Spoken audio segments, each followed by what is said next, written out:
Welcome, everyone. Salute. Hope everybody is doing well. Joining us today, the one, the only, Bill Daughtry. Great to have you on, Bill. Great to see you. How you doing? CT, I'm doing wonderful, man. It's always a good time with you because the streets are buzzing. Yes, sir. For good and bad reasons, as you know. There's always buzz around these New York Knicks. But firstly, that jacket, that's amazing. This is from when I worked at, as you can see, WFAN, and we had a basketball team that would go out and play charity games, and this was actually the top of the warm up. So I have a jersey and I have trunks that match this, but I just put this on just a couple minutes before going on because I said, "Oh, I got on all black. I got to do something with color for CT. I put some color, Mhm. some colorful on. Yeah, Just jumped right up to. I have fun in my closet. I got a whole lot of little stuff up there I can throw on. yeah. I bet. Oh, I'm glad you pulled that out for us. Definitely suits the theme. Uh, Absolutely, I got to. I'm trying to help the team, man. You're still a fan, right? Deep down, like how much of a um, fan are you? you know, I've known Walt Clyde Frazier since I was like 15 years old. And I don't know if I ever told you this before, but he's the main reason, the sole reason that I have any interest in the NBA. Because when I was growing up, the Knicks were a bad team. They were Yep. awful. And then this guy comes to town from Southern Illinois University, a Saluki, and it's like, okay, what's this all about? And you watch him and you see what kind of player he is, and it's like, I like this guy. Which is what I always tell people. People are all enamored with the 3 point shot now. But what is the thing that drew you into basketball? It was that little guy who could handle the ball, who could get to the rim, all kinds of creative ways, and lay it up, and sometimes get fouled for the original 3 point play. And while Yep. Clyde wasn't a little guy, he was a good ball handler, man. He could get to the rim and he could make things happen. And it was part of a generation. Nate Tiny Archibald, Earl Monroe, who later became Clyde's teammate and were part of the last Knick champions together. Jerry West, an outstanding ball handler, but everybody remembers him as a shooter. Gail Goodrich, my good friend Gus Williams. These were all guys, and guys didn't have any offense. Guys like Dean Meminger, guys like Mal Graham, great ball handlers, could penetrate, could get to the rim. Those were the guys that attracted me to the game. And when Walt Clyde Frazier came along out of Southern Illinois University, and if it wasn't for the NIT, he probably wouldn't have been a Nick because nobody would have been paying attention to him. But the NIT used to be the premier basketball event that wasn't the NCAA national championship. He comes to the Garden. As a matter of fact, I'm going to reach up here and you're going to have to bear with me for a few minutes, but I'm going to find this picture because it's a picture of the marquee of Madison Square Garden for the Oh, championship doubleheader. The year, here it is, that Walt Clyde Frazier was coming to New York. I don't know if you can see that, but somebody gave me this picture many years ago. yes, that's classic. Okay, Yep. so I mean, this is that's the old garden on 50th Street and 8th Avenue in New York City, and so that's what the game used to be about. And when Walt Clyde Frazier came to town, the game took on a whole new meaning, a whole new dimension for me.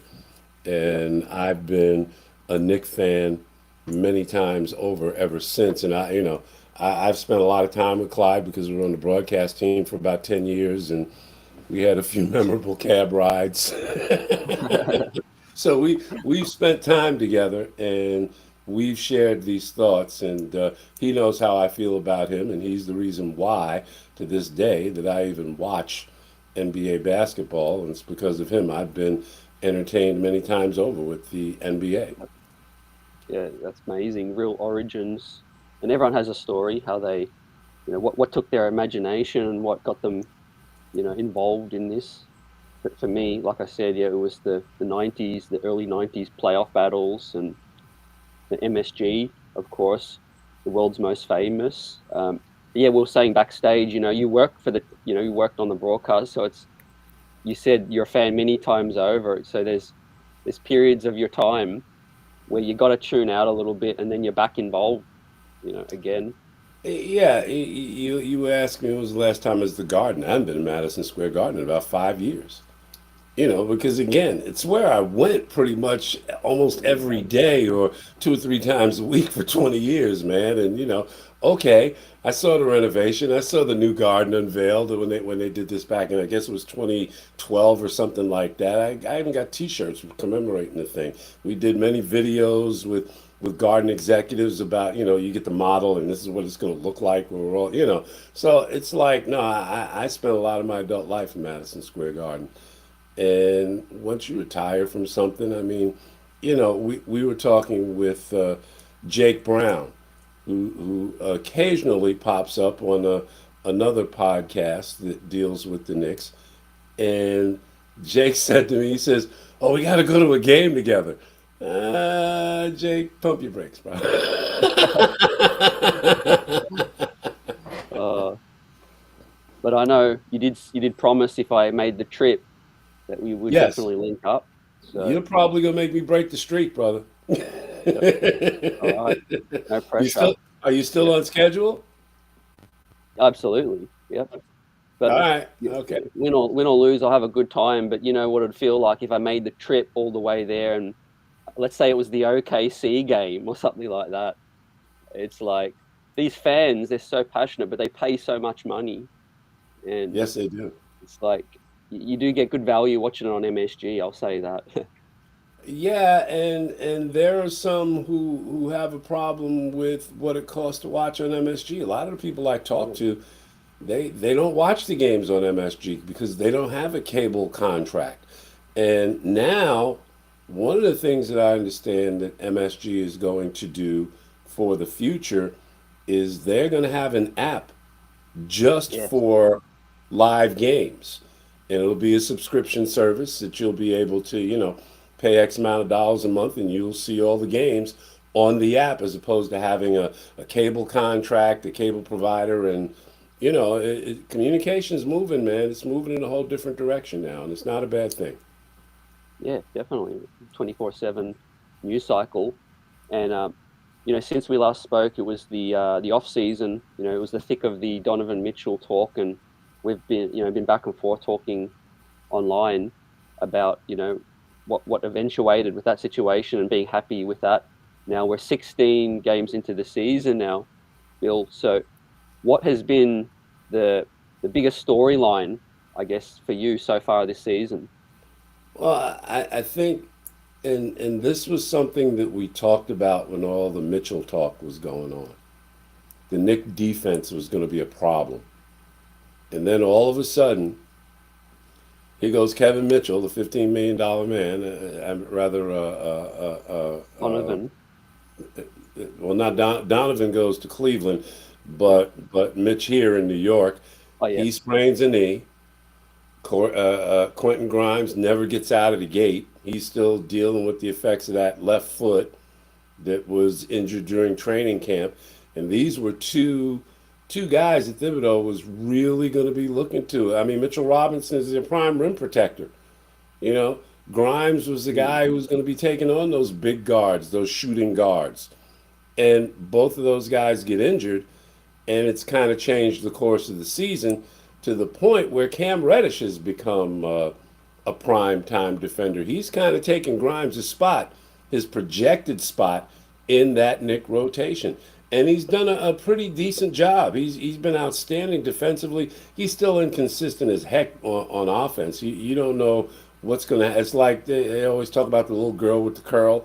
She can either be really good or she can be really bad. Well, that's Cam Reddish, offensively. But defensively, night in, night out, he's pretty much been the goods. Last night in Golden State, that was the first time he really wasn't up to it. But then neither were his teammates.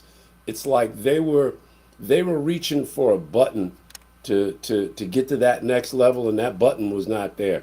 They've got some. We talk about that dinner that everybody had back in Utah, where they go out to dinner Julius. and, Yeah, and Randall takes care of the tab for everybody. I feel that's where some people got sick that night. I really do because through this whole Western trip, we've heard about RJ Barrett fighting some kind of bug. Yeah. Randall alluded to the bug after the Denver game. You saw a brutal performance by Brunson last night. He's talking about he's got a little something going on. I wouldn't be surprised if tomorrow in Phoenix that Tom Thibodeau gives a lot of people a sick day. Mm. Yep. Give them a Yeah. chance to get Completely. right, man. Give them a chance to get right before they go to OKC and let them get recharged on whatever level individually they need to get recharged. Monica McNutt, she was talking about that kind of thing last night on the post-game show. She says, whatever they need, sick day, snow day, whatever, it's time for that to happen for these guys now. They've been going at it Yep. hard. I tell you what, the Knicks teams that you saw in Utah and Denver, and I don't care who wasn't playing for those teams that night. To win back to back games on back to back nights at altitude in two of the toughest cities in the league to play in, that's an achievement. And I tell you what, they did it in comeback style in both games, overcoming what was it, a 10-point deficit in the fourth quarter in Denver? It was 10 points at some point in the second half, late in the second half. They rallied from that, did pretty much the same in Utah to come back and win. A lot of energy, a lot of emotion expended in those games. So last night, I'm not saying I was looking for a letdown, but I wasn't surprised that they had one. Yeah. Middle of the road trip. I guess it's how you start, how you finish. Yeah. I said in the post game show, the Phoenix one just seems like that penultimate game, this road trip that could set the, whether it's a huge success or just, it is what it is. And then OKC, they definitely should owe them one for Yeah. that disaster. MSG, they need to go into their building and put up 150 to Yeah. erase You what know happened. what? It's even sweeter. You don't have to blow them out. Win by 1 point. That's all you got to do.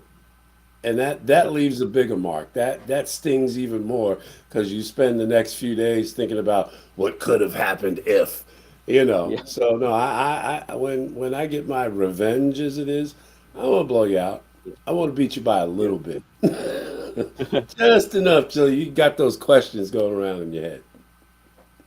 So pretty much what you're saying is, well, what I gather is the same. The Knicks' best and worst performances, they're too far apart so far. We've seen 8-8 after 16 games. It's been amazing wins and it's been capitulations. How can they get to a more consistent situation? Should he, extend the rotation? There's talk that he's, decreasing the rotation now. He's got it down to nine. He got it down to nine in Utah. Followed the same formula in Denver. Last night he played more than nine. He cleared the bench. You actually saw the D League Knicks, rather I should say the Summer League Knicks, at the end of the game last night. So I think you might see some of that in Phoenix. Again, here's the thing with this Phoenix game. As you mentioned, next to the last game on the road trip, they are 2-1 on this road trip right now. To come back from this road trip with a 4-1 record, whoa. Nobody expected them to win 2 games on this trip. But they take the first two, and they put up a good fight last night. They just didn't have anything. They were bone dry from the time they stepped on the floor. Golden State got off to that great start, and the Knicks were chasing all night long. So, okay, they got it down to 8 points at one point. They ultimately lose the game by 10. Okay, they put up the good fight. They put up all the fight that they had. This game tomorrow in Phoenix. First of all, from a TV standpoint, it's an early game. I don't Yep. care how diehard a Knicks fan you are. The Jets and Giants are both going to be on at the start of that game.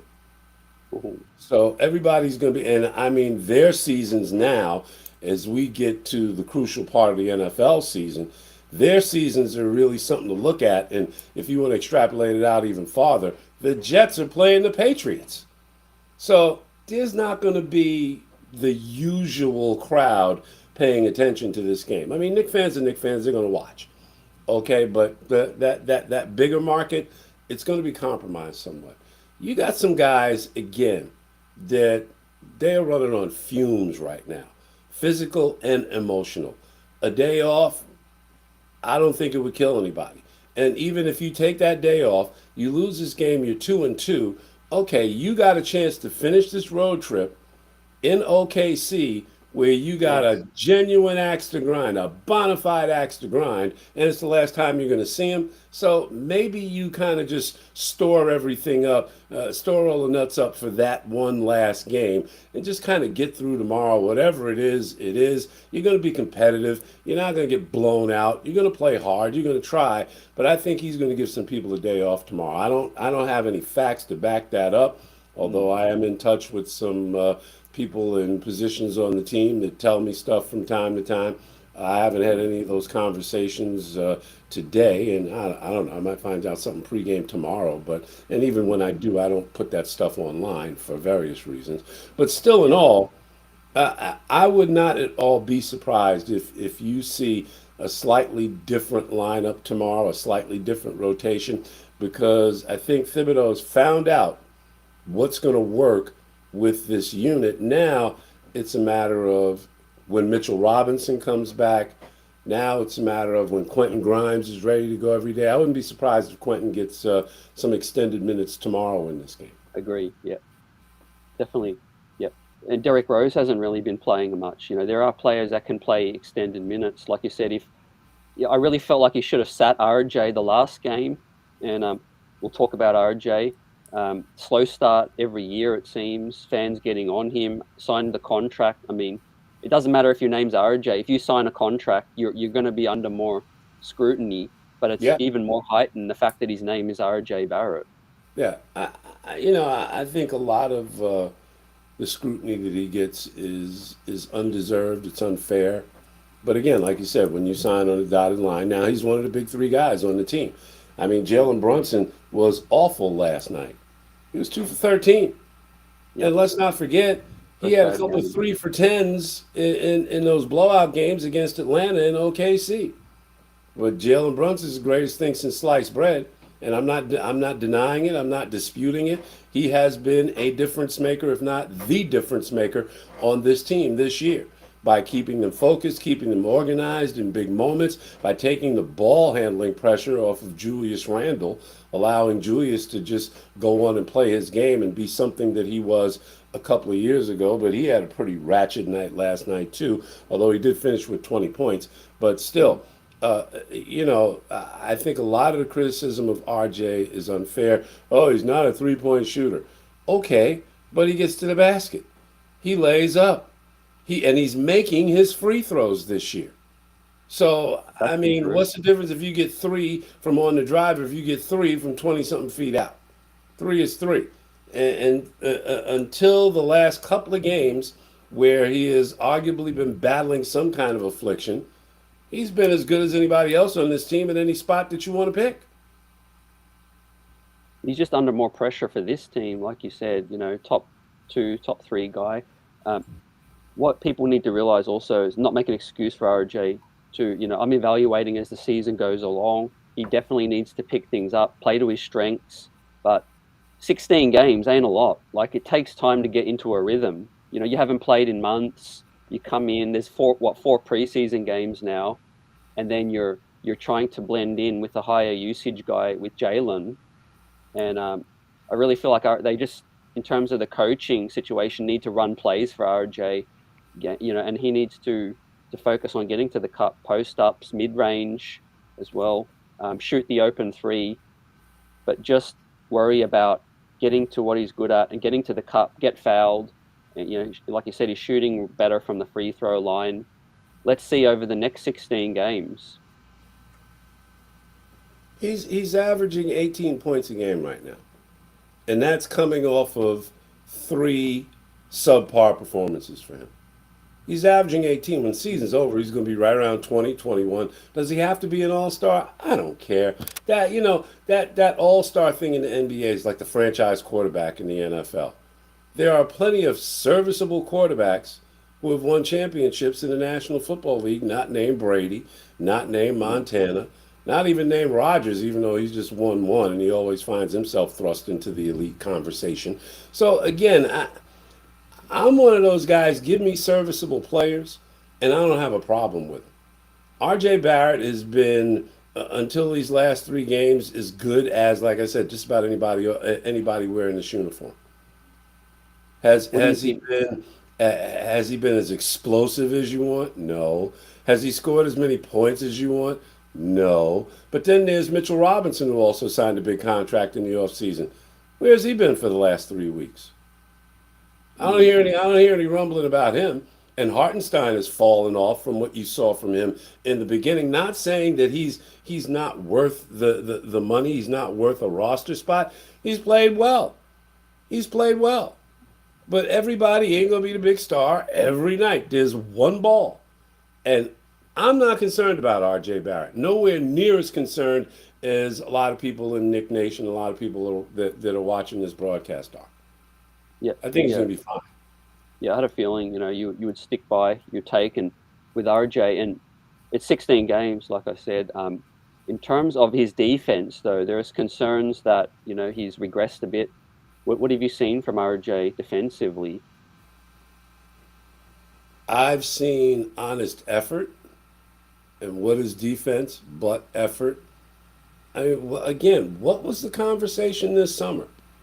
Even if the Knicks had made the deal with Utah, they were going to have some challenges on defense. RJ, you put him on a scale of 1 to 5. What has he been? A 2.5 throughout his career, if he's been that. So what do you expect him to be? A 3? Okay, that's fair. But a 4 or a 5? I don't think that's fair at all. I mean, the Knicks have a myriad of defensive problems that go deeper than RJ Barrett. Yep, I mean, the definitely. big problem is Golden State last night was, I think, the third or the fourth team this year to shoot 53s against the Knicks in one game. That's RJ Barrett? Well, that's the schemes. And with that said, the schemes, for the leaving the open shooters, guard the paint. With that situation, I think the coaching staff can do a lot for RJ. Like I mentioned, with Brunson and Randall handling the rock, there needs to be more offensive sets. RJ, offense is rhythm. You need to know where to get to. Where your shots are going to come from. A lot of this offense is freestyling, read and react, and Yep. it's not the best for getting into a rhythm. And also, they're playing at a faster pace. What does a faster pace mean? Well, now I'll make it a football analogy. When the Buffalo Bills were the rage of the National Football League back in the 90s, going to 4 straight Super Bowls with the no huddle offense, wasn't a 3 or 4 wide receiver offense. No, it was a basic NFL offense. They just ran it no huddle. They ran up tempo. And what does that do? You score faster. You give the ball back to the opponent faster, which puts a bigger load on your defense. And that's what's going on with the Knicks. They're playing at a faster pace. Yep. But because they're scoring more, because they're playing more up tempo, that means the other team is getting the ball more and you have to defend more. So it's a fine line. You got to pick that balance. You know, again, they were going to have defensive problems. I don't care if their backcourt was Donovan Mitchell and Brunson, or if it was Bill Daughtry and CT. They were going to have defensive problems this year. And Yep. those defensive problems just multiplied that much more when their rim protector and who was expected to be one of their best perimeter defenders, both of those guys got hurt. Both of those guys got hurt.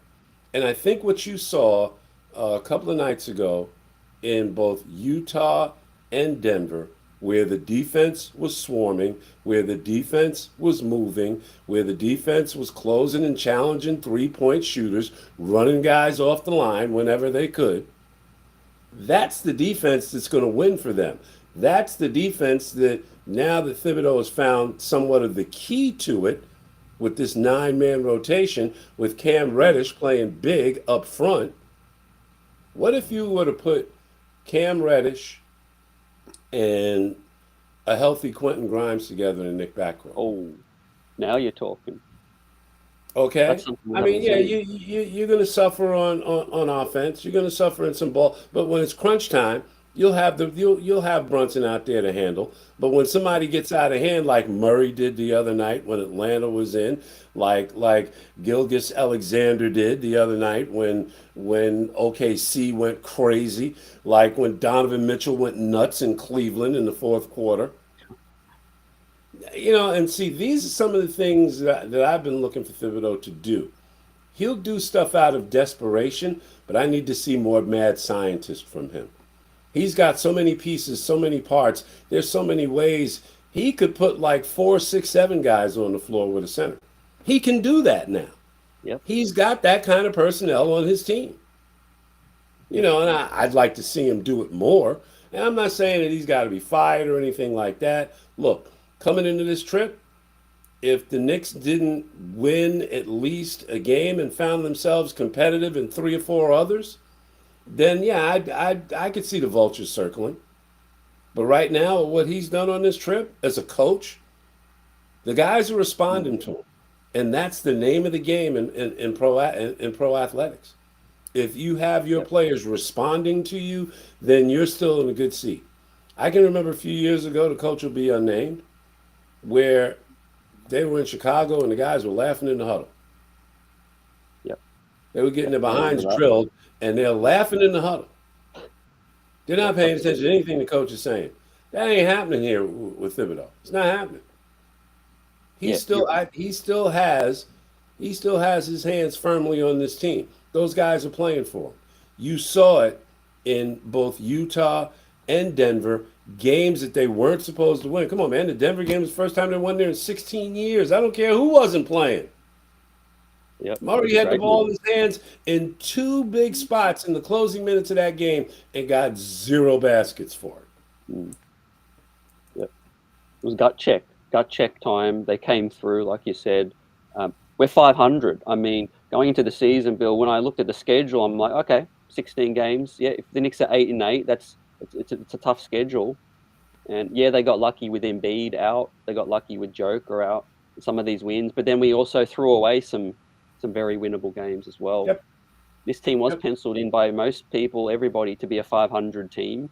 Um, and we're hoping to see them catapult above that, but that's just maybe not what this team can do as currently constructed, unless Tom Thibodeau gets mad scientist, like you said. We haven't really had everybody healthy at the same time. Like, what are you going to do now that Fournier's out, when Grimes gets back? How are you going to manage that?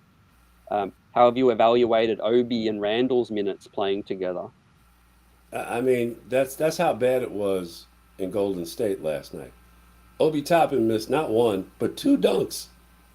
When was the last time you saw him do that? So I Reverse. mean that speaks to the physical state of this team right now, the physical and emotional state. They're spent. They are spent. Yep. They need a day.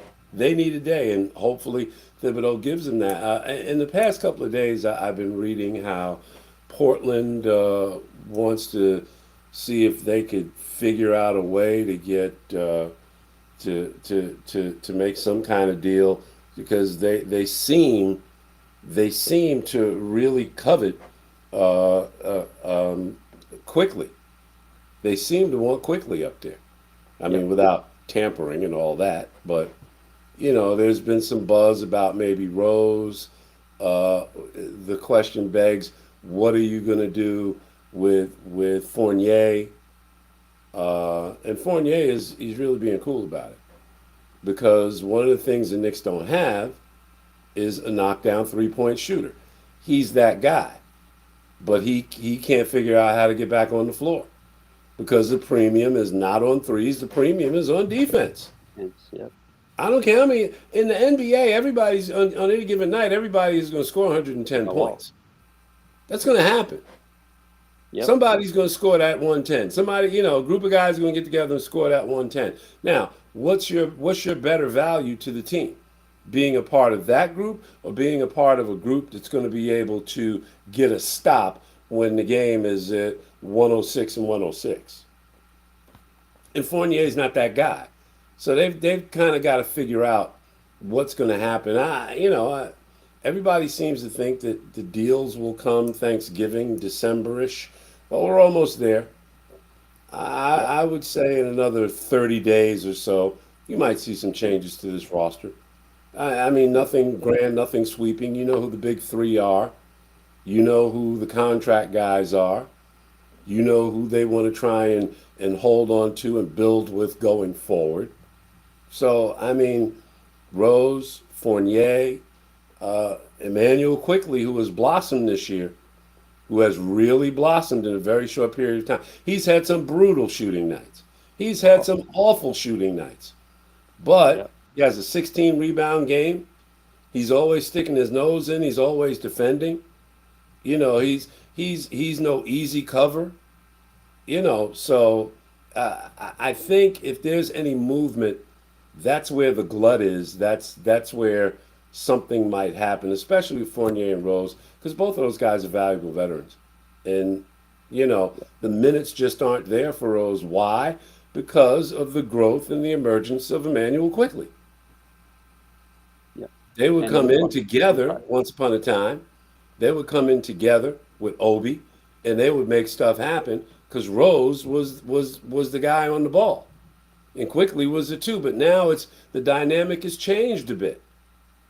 The dynamic has changed. The Knicks now have some young point guards. Quickly is a solid backup. They went out and they brought Jalen Brunson in this year, so they've got solid point guard play. That's Rose's position. So what are you going to do? You've got some depth there now. But can they trust it enough that Grimes is going to stay healthy enough for them to make that kind of a deal? Because you make that trade, now you open up some spot, you open up a spot for Grimes, and all of a sudden that foot starts acting up again. So it's kind of a touchy. It's almost a gamble what they're going to do. But something has to give, and we'll see what they do. Yeah, it's going to get tougher as we know. There's a lot of good teams below 11th. You know, Miami and Brooklyn and teams below the play-in that you would think are going to start coming up, and some teams in the current play-in situation have to fall down. And I do feel like Thibs is going to last the season. I feel like if they do make a change, it's easier to do it in the summer when this team makes a full transition. You have a summer, a training camp, all of those things. Their target was to make the play-in this season, all in with Thibs. And like you said, we see what happens at the trade deadline, maybe addition by subtraction. And look, you got injuries galore going around this league. Oh, I mean, it's yeah, ridiculous, and as outstanding as Cleveland is supposed to be, they're just coming off a 5 game losing streak. They had to beat Charlotte in overtime last night.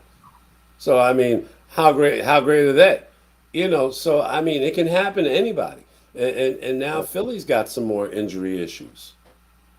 So Anyone can beat anyone. I'm telling you, it's people need to get away from that. Look at the schedule. That's a win. That's a win. They're great. They're great. Who would have thought? Okay, everybody talked about the Lakers being bad. But last week they were 2-10. They were 2-10. Unbelievable. There's, So there's I mean, desperation it can happen to coming. anybody. Yeah. I do hope they find a home for Fournier, first and foremost. The contract he's on to be DNP. Um, Derek Rose, there's talk that he said his role's unknown, like you said. I feel like eventually he's going to get to a point where he feels like you could get a bigger role on a contender. Well, here's the thing. Derrick Rose is 34 years old now. Yep. He was an oft injured player. I mean, he only played 20 something games last year because of that ankle. Okay, but how does he look now as the guy who was coming to training camp with his shirt off and he can't get off the bench? So I mean, Father Time is undefeated, He did. even in LeBron's commercials. So I mean, clock is ticking for Rose. He might have another good run left in him, and I'm sure he would like to do it here. But the way this thing is set up, the way that Thibodeau is starting, like I said, because right now, even though it's a positionless game, Cam Reddish is playing most of his minutes in the backcourt against big guards. That's where he's most Yep. effective. You got Grimes, big guard. You have RJ Barrett when he's right, big guard. So I Yep. mean, there's three guys right there that are in front of Derrick Rose. Yep. You got This two team. solid point guards. So where does he fit? Yeah, exactly. I think this team needs to get young, needs to get, like you said, up and down. Defensively, we're picking things up. It's not going to be long, I think, before we figure things out with the switches, the closeouts, and say what you want about last night. We got within 8 to the reigning champs. Was Yep. had an awful game. Was turning the ball over, a slow start, and was still in the game. So if this team gives effort, they could be in the game any night. And I think they reached for it last night, but it just was not there. They did not have it. I Yeah. mean, Golden State literally won that game in the first quarter. They Yeah. came out, punched the Knicks in the face, first quarter. Clay Thompson was going nuts, shooting the joint up. And then after that, they just managed it. They just managed it. They did what they had to do to win the game. And when the Knicks got it to 8, they sparked back up again. So, and I don't think they were toying with the Knicks or anything like that. Golden State's a tough team to beat, especially at home. They've only lost there once this year. Think about that. They went into Utah, gave them their first home loss of the season. They went into Denver, gave them their first home loss of the season and their first win there in 16 years. And then they go into Golden State, a team that can't buy a win on the road, but is still hellacious, a handful to deal with at home. And they were that last night. And in those 3 games, they're 2-1. So, I Mm, mean, how bad are they? How bad yeah. are the New York Knicks? I don't think they're as bad as anybody is trying to paint them. I'm not trying to trade Julius Randle. He's having a solid season. He's making a difference with these guys. He's got nice chemistry with Brunson. RJ's got to catch up. And again, I think RJ's thing is all health related. I really Mm, do. His desire to play isn't gone. He's a guy, he likes to play bully ball. He loves to do that, but right now he ain't got the legs for it. His body is betraying him on some level. Nobody seems to know what it is. I'm told the other day at shoot around when they had media in the morning, everybody had to keep their distance from RJ because he didn't want to make everybody sick. So he's got something. He's got something that's got him run down that has him less than what he's supposed to be. And I'm not making excuses for him. I'm not making excuses for him at all. That's just what the facts are. yeah. He needs to be coached up better, I feel, with Tibbs. And I'll give you that. if he's struggling, why play 40 minutes? 28 minutes is Yep. enough. Yep. We're on a long road trip, like you said. You got to pencil in these games that you want to snatch. The Phoenix and the OKC one, you stole too early, and you want to finish the road trip really well because then you've got Portland and you've got Memphis waiting at MSG. So That would be fun. there's no breaks, and Two there's some more news. lighted up guards, Damian Lillard, and of course everybody's favorite. But you know what? It's about It's gonna be interesting because Memphis's guard hurt his ankle. They had to help him off the court the other night. Had to help him off. So it's gonna be interesting to Yep. see. John Morant looked like he's Yeah. going to be out for week to week. Yeah. So Yeah. He had to be helped from the court the other night. So yep. again, it happens to everybody. You just hope the Knicks dodge that bullet. Another big story for the season, Bill, is Obi Toppin. You mentioned Randall. Uh, what do you do then if you're this situation, Leon Rose coming up to this situation? Do you wait till the end of the season? How do you manage this situation? Well, I think the Knicks are in the driver's seat when it comes to both Obi and Quentin, rather, and I keep getting Quickley and Quentin confused, Quentin Grimes and Quickley, just because of the Q's in their names. But I mean, both he and Quickley, this is the final year of their rookie deal. So I think the Knicks are going to wind up keeping both of them if it's feasible.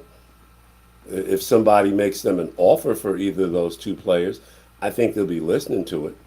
But I think what they ultimately want to do is keep them. And again, this goes back to the mad scientist aspect of Tom Thibodeau. Okay, RJ Barrett, small forward, guy played 40 minutes last night. You can't play Obi Toppin at the three? Why not? You have to Yes. explain that to me. Yeah. Because as a four, he's undersized anyway. Yeah, I've been screaming for him to play the three all year long. you got to get Put him over creative. there. Let him play. Take some of that load off. Give Yeah, teams something a little different to look at. facts. Julius Randle, especially now. I mean, again, they got down in Philly, and it wasn't the mad scientist that came out. It was Mitchell Robinson getting hurt. He had to do something that he wasn't comfortable doing. And damn, Yeah. how did that work out? Obi's hitting big shots all night long. Randall's playing out of his mind like a madman. Those two guys can't play together? Really? At 3-4 or Insane. 4-5 or however you want to do it? You got to. Give me the mad scientist, man. That's what I need. That's what I need to see from him. That makes his job that much easier to do, and it cements his position because he's stepping out of what he's always been. He's always going to be that, but every now and then you just got to take a walk down that different street, man. Yeah, or you go the opposite. This team can't get great shooting overnight, so let's go big.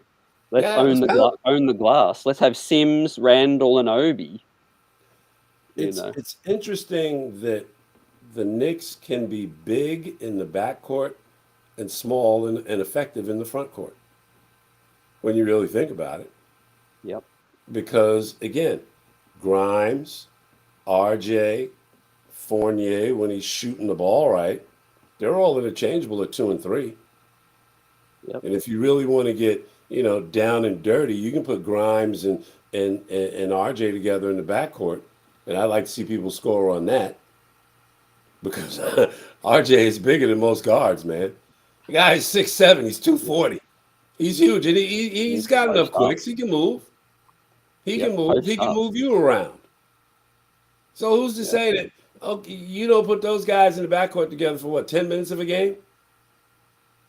And that's all it takes to turn an NBA game. Not even. no, exactly.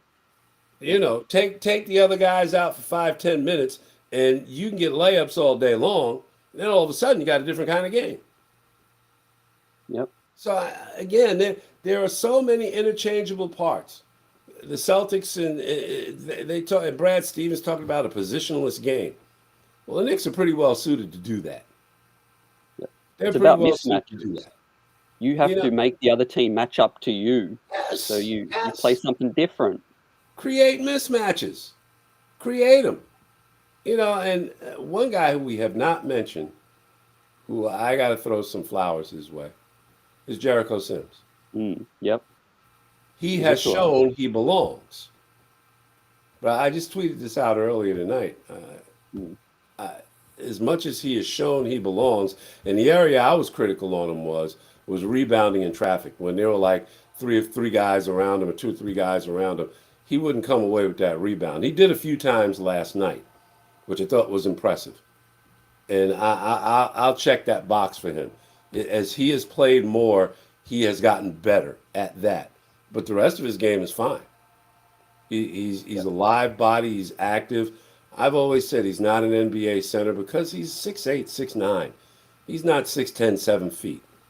He's Wes Unseld playing in a different era, and he doesn't have that lightning quick release on the fast break, which is what set Wes Unseld. That and his rebounding skill set him apart from everybody else, and that's why he's in the Hall of Fame. Bless his soul. But yep. Jericho Sims is that kind of player from a physical standpoint, his stature. Now, if he can rise, can he get his game to that level consistently? And he's going to be the third center because they spent the money on Hartenstein. It's time. They Yep. spent the money, and he's had his moments. And I'm not saying he's a waste. He's a stretch 4, stretch 5. And When Mitchell Robinson comes back, it's going to be like, okay, what happens to Jericho Sims now? He goes and sits on the bench. That's what happens. one of the reasons a lot of fans have been upset with the front office is they've doubled up on a lot of things. The year you drafted Quentin Grimes, you gave Evan Fournier money. So Yeah. you're drafting players, but you haven't quite shown the full belief in them to give them that runway. And they're sort of in two directions, Bill. With Thibodeau here, they wanted to get a few veterans, but then there's some promising young players as well. So it's time now to merge the two more, sell off a couple of the spare parts, and welcome these youngsters in. I mean, you make a great point that there is, I don't want to say a lack of trust, but they're not ready to put it in the hands of the young guys. Yep. For some reason, he just won't do that. I mean, loyalty, whatever. Tom But Thibodeau, I think. Quickley should be first guy off the bench with Obi and let them go and do their magic. You know, the Grimes thing is the thing that I almost hate to say it, that a guy who was sought after in the off season from a trade standpoint, because he had been gone in the Mitchell deal with Utah. He was one of the most discussed players in that transaction. Okay, then he gets hurt in training camp, and that may well be the most significant injury in the first quarter of their season, because he has yet to get in. And how many minutes did he play last night? I'm glancing here very It was quickly. 3 minutes. 2 minutes, and it was garbage time. Yep. Okay, Then he hits a and three. The first rise up shot, he hits the three. yeah, yeah, so that's been a problem. That's been a Yep. problem because he was being projected as one of those mainstays on defense. What was the first sigh of exasperation you heard from the Nick camp this year? That Evan Fournier is going to start at the two, Yep. not Quentin Grimes. Yep. Huge with that situation, and Evan now, I don't really see any trade partner. Maybe next season because his money expires. But like you said, Well, Evan's a pro. I'm not worried about him being a malcontent. we just discussed a lot of injuries at that position around the league. You Yep. don't want to see anybody get hurt. You don't hope that anybody gets hurt. But if somebody goes down and somebody needs a shooter, he suddenly fills a need. And that's the way this stuff usually happens. You can draw it up and plan it out and blueprint it any way you want. But then when old man injury visits, okay, what you gonna do now? Or as I said to Yep. you before, what did Mike Tyson say? Everybody's Yeah. got a plan until they get punched in I the get face. punched in the mouth. you know, and injury is just that thing. It'll do that to you. So Yep. it's early, it's exciting, and I'm curious to see where it's all going to lead. Yep. Look out for more storylines. It's popping right now this season. Only 16 games in. Knicks fans are so passionate. We react day to day, and we'll do a couple rapid fires, and then we'll let you enjoy the rest of your evening. Everyone out there, appreciate you rocking with Bill and I on this Saturday night. Smash that like button. And Bill, after 40 games, what will we be saying? After 40 games, that's an interesting question because you'll remember last year, wasn't it right around the 40 game mark that RJ Barrett hit that shot against the Boston Celtics? Celtics were under 500, the Knicks were over 500, and how'd the second 40 go? I think that shot made the Knicks 21 and 20 or something like that, and Boston was under 500. So it's just so hard to pin down. But let's look at it from the standpoint that the Knicks are restored to full health. The Knicks play like the team that we saw with the 9-man rotation in Utah and Denver. I really have to take a hard look at the schedule to try and be more precise about it. But after 40 games, I'd say that the Knicks might win 22-23, Yep. 23 and 17. Would you take that? Yeah, absolutely. I mean, I feel like there's definitely going to be a move early before the deadline or at the deadline. So there's There's going to be a lot to evaluate with all these spare parts. Who can stay healthy? Who's consistent? Do some of these guys that aren't getting enough minutes put their hand up and say, "Find me a new situation"? Yep. So This somehow, in my heart of hearts, I don't think Obi or Quickley are going to be that guy. I no. think they're going to ride it out. Yep. You know, they're going and at the end of 3 years, look, we did everything we were asked. They love MSG. They love New York. They love Oh, playing here. absolutely. I I, just I could not see those two playing anyplace else. I really can't. you could Particularly just Obi tell. because he's from Brooklyn. Yeah, exactly. You could just tell how much of a bigger role they want. They just want to, they come in, they change the game, and then they hit the pine. It's Yeah. just like you want to finish your good work, and it's a tough situation. I said early in the season, Tibbs' job, it's not easy managing this roster. I feel like it's more at the foot of this front office. They need to make some changes to make it easier for Tibbs. To accommodate the coach. I agree with Yeah, that. I agree with that 1,000% because he is what he is. He's not changing. That mad yeah, scientist that I talk about, that's just my dream. That's my imagination. yeah. That's what Me I too. would do. Yeah, please, Okay? yeah. He Experiment goes more. about his business a certain way. Yep. And for And those players, it doesn't work. yeah, with that said, finish this sentence. Tom Thibodeau is. A good coach. Not a championship coach, but he's a good coach.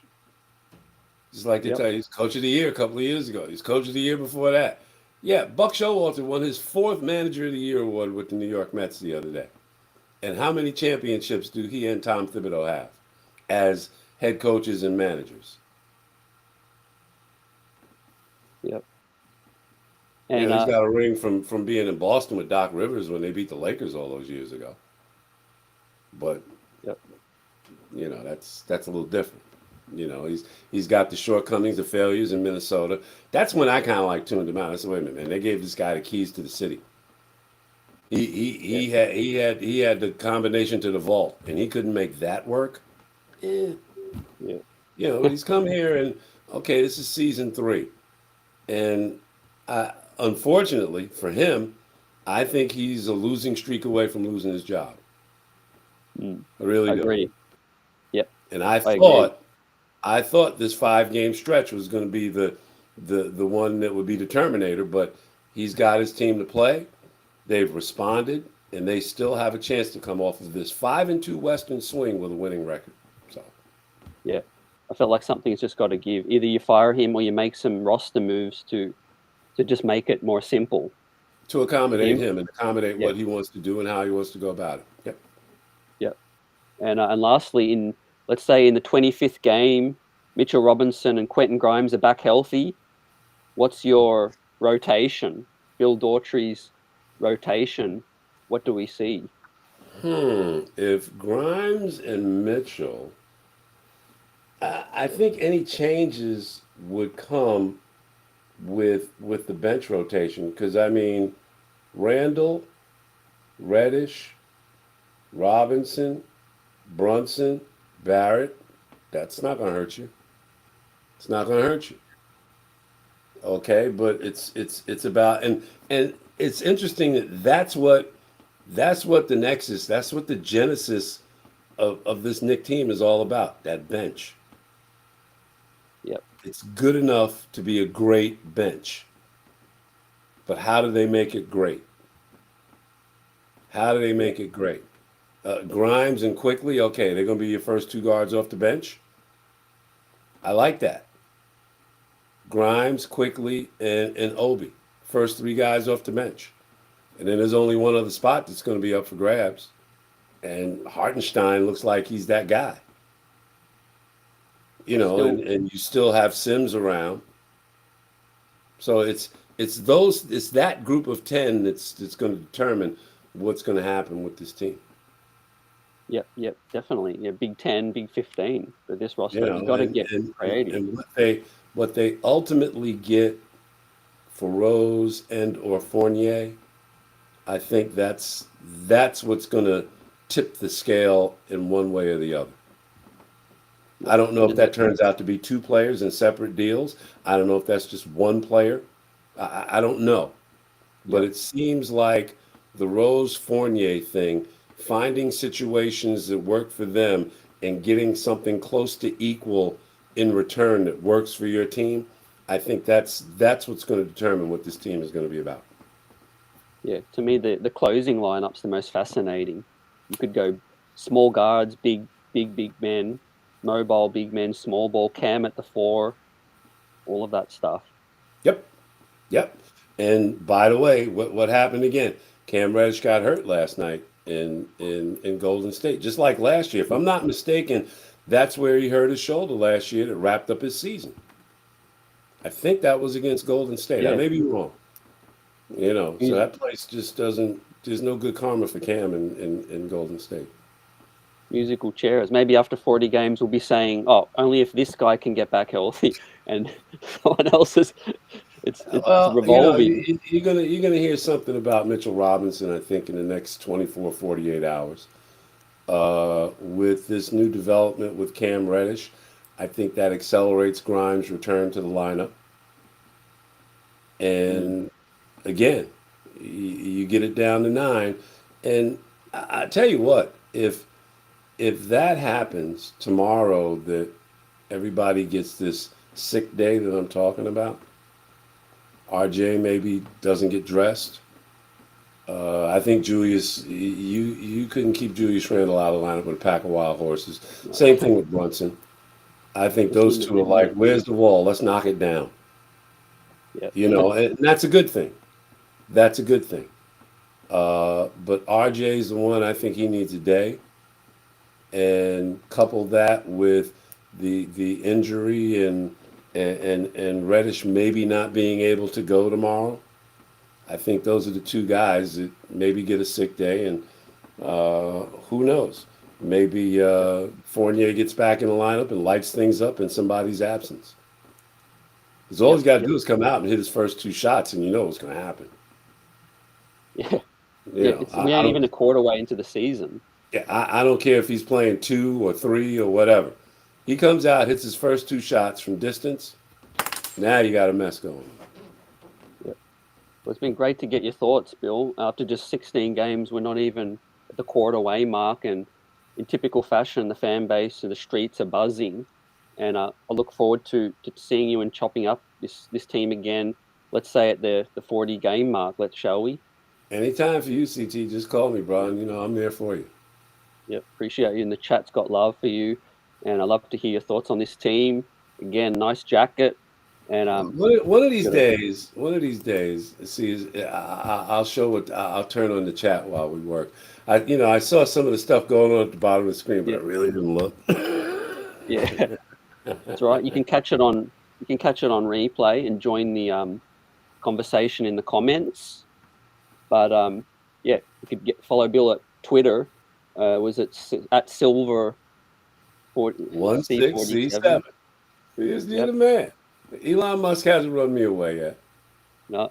Yeah, I we'll keep still in be touch here. with too many people on Twitter to get into the politics of the thing. Yeah, You know, definitely. so Yep. Well, yeah, enjoy the rest of your week and enjoy the football. Go Giants. hey man, do y'all celebrate Thanksgiving down there? We don't, but I'm all for any holiday. All I'll right, well put on have a some turkey, man. Have yep, have some turkey. Think of us back here in the States, and keep me posted on that trip to New York City. yep, will do, Bill. Appreciate you. Enjoy it. Salute. CT, always a pleasure, brother. Thanks, Yep, and happy Thanksgiving, everybody. yep, yep. Happy Thanksgiving to you, your family. Let's get it. Ladies and gentlemen, that was Bill Daughtry, the one, the only, the legend, and great to hear his thoughts. This situation, we're going to continue this conversation, rock out for a little bit more with the chat, and I talk about this road ahead. Like I said, I think the Phoenix game is like that game that's just going to write the story for this road trip. 2 crazy wins, in the Rockies and in Utah for the first time in a long time, and up and down game against the Golden State Warriors. Didn't expect the Knicks to pick that one up, but you could say, the Phoenix game, we got some news come through. We got CP3 is not going to suit up, so that's going to be real interesting. I think Jalen Brunson is definitely going to want to bounce back and have himself a game. We'll get everyone's thoughts and predictions for the Phoenix game. But yeah, I really feel like the Knicks will have a great chance against the Phoenix Suns with CP3 out. They've got their own issues. DeAndre Ayton, ain't playing a whole lot of minutes. The writing's on the wall. With that situation long term. I also feel like the situation with Jay Crowder has obviously got the streets buzzing in Phoenix, as well. We got our own trade buzz going on in New York City with all of that situation. Um, Bill did mention, towards the end when we're talking about what does this team look like after 40 games, it's really about what does the roster look like. I mean, that's the number one question that we have to start with. I really feel like either Rose, Quickley, Fournier, someone might not be here after 40 games. The Knicks usually pull the trigger on a move early in the season, before, getting in before everyone else starts talking about stuff as well. Admiral Botch Job, salute.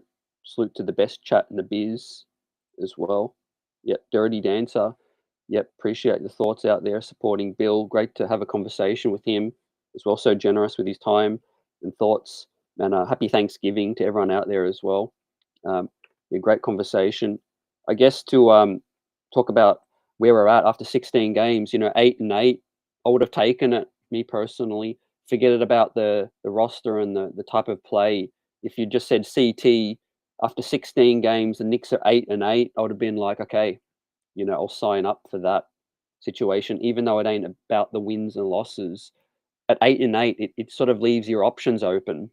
You could still, move the other way and play the young players, or you could go for the play-in situation like your plan was, with that situation. And considering we're 8-8, we haven't had a full healthy roster yet. It's been up and down for Mitchell Robb, for Quentin Grimes, not even able to get any meaningful minutes. But that's opened the door. It's opened the door for a great story with Cam Reddish, Obi Toppin. There was talk about how many minutes would Obi get. I think, early in this season, he's getting more minutes than what I had expected. Most people thought 14, 15, 16 minutes with Randall here. But, the fact that Mitch is out, and we've been able to see Randall and Obi together has been really important for me. And I think this front office, making decisions with that. Now, no doubt, a lot of fans, and I still want to see Obi play more minutes, but you got to take it after 16 games so far. At least he's playing 20 plus, minutes, on most nights.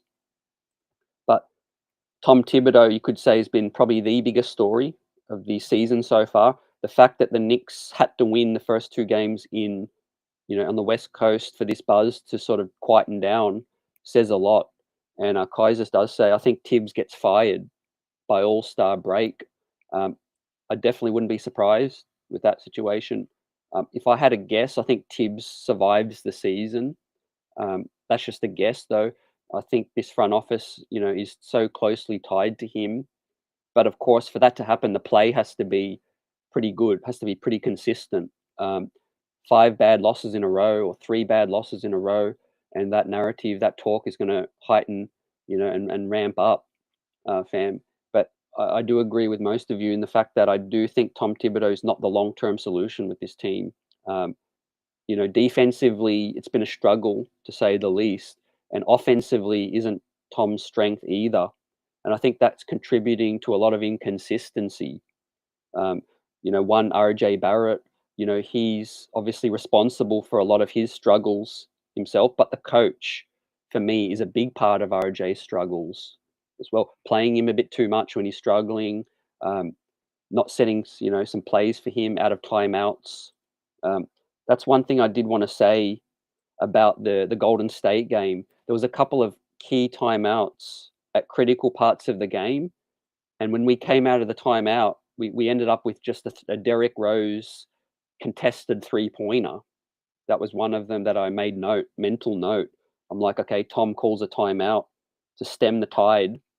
You guys might remember we came out of that timeout the shot clock dwindled. It was an awful possession offensively. It ended up with a Derrick Rose 3-pointer contested as well. So, I mean, Tom Thibodeau's offensive schemes aren't it for this team right now. There's too much inconsistency. Nobody knows who's getting the ball. Nobody knows whose shot it is, kind of thing. Um, the the offense that looked the best was, I think, down the stretch against Denver, where Julius was posting up, continuous post ups. Jalen Brunson was getting him the rock. You could see the play develop, what they were trying to do. But on most nights, it's just east west dribble handoffs, um, all of that stuff, right? I think that's just contributing to the inconsistency, right? Admiral says, "What about Leon? Tibbs and Leon seem like a package deal with that situation." Um, you're not wrong. Those two are definitely tight, fam. But I do feel that Leon's got more time.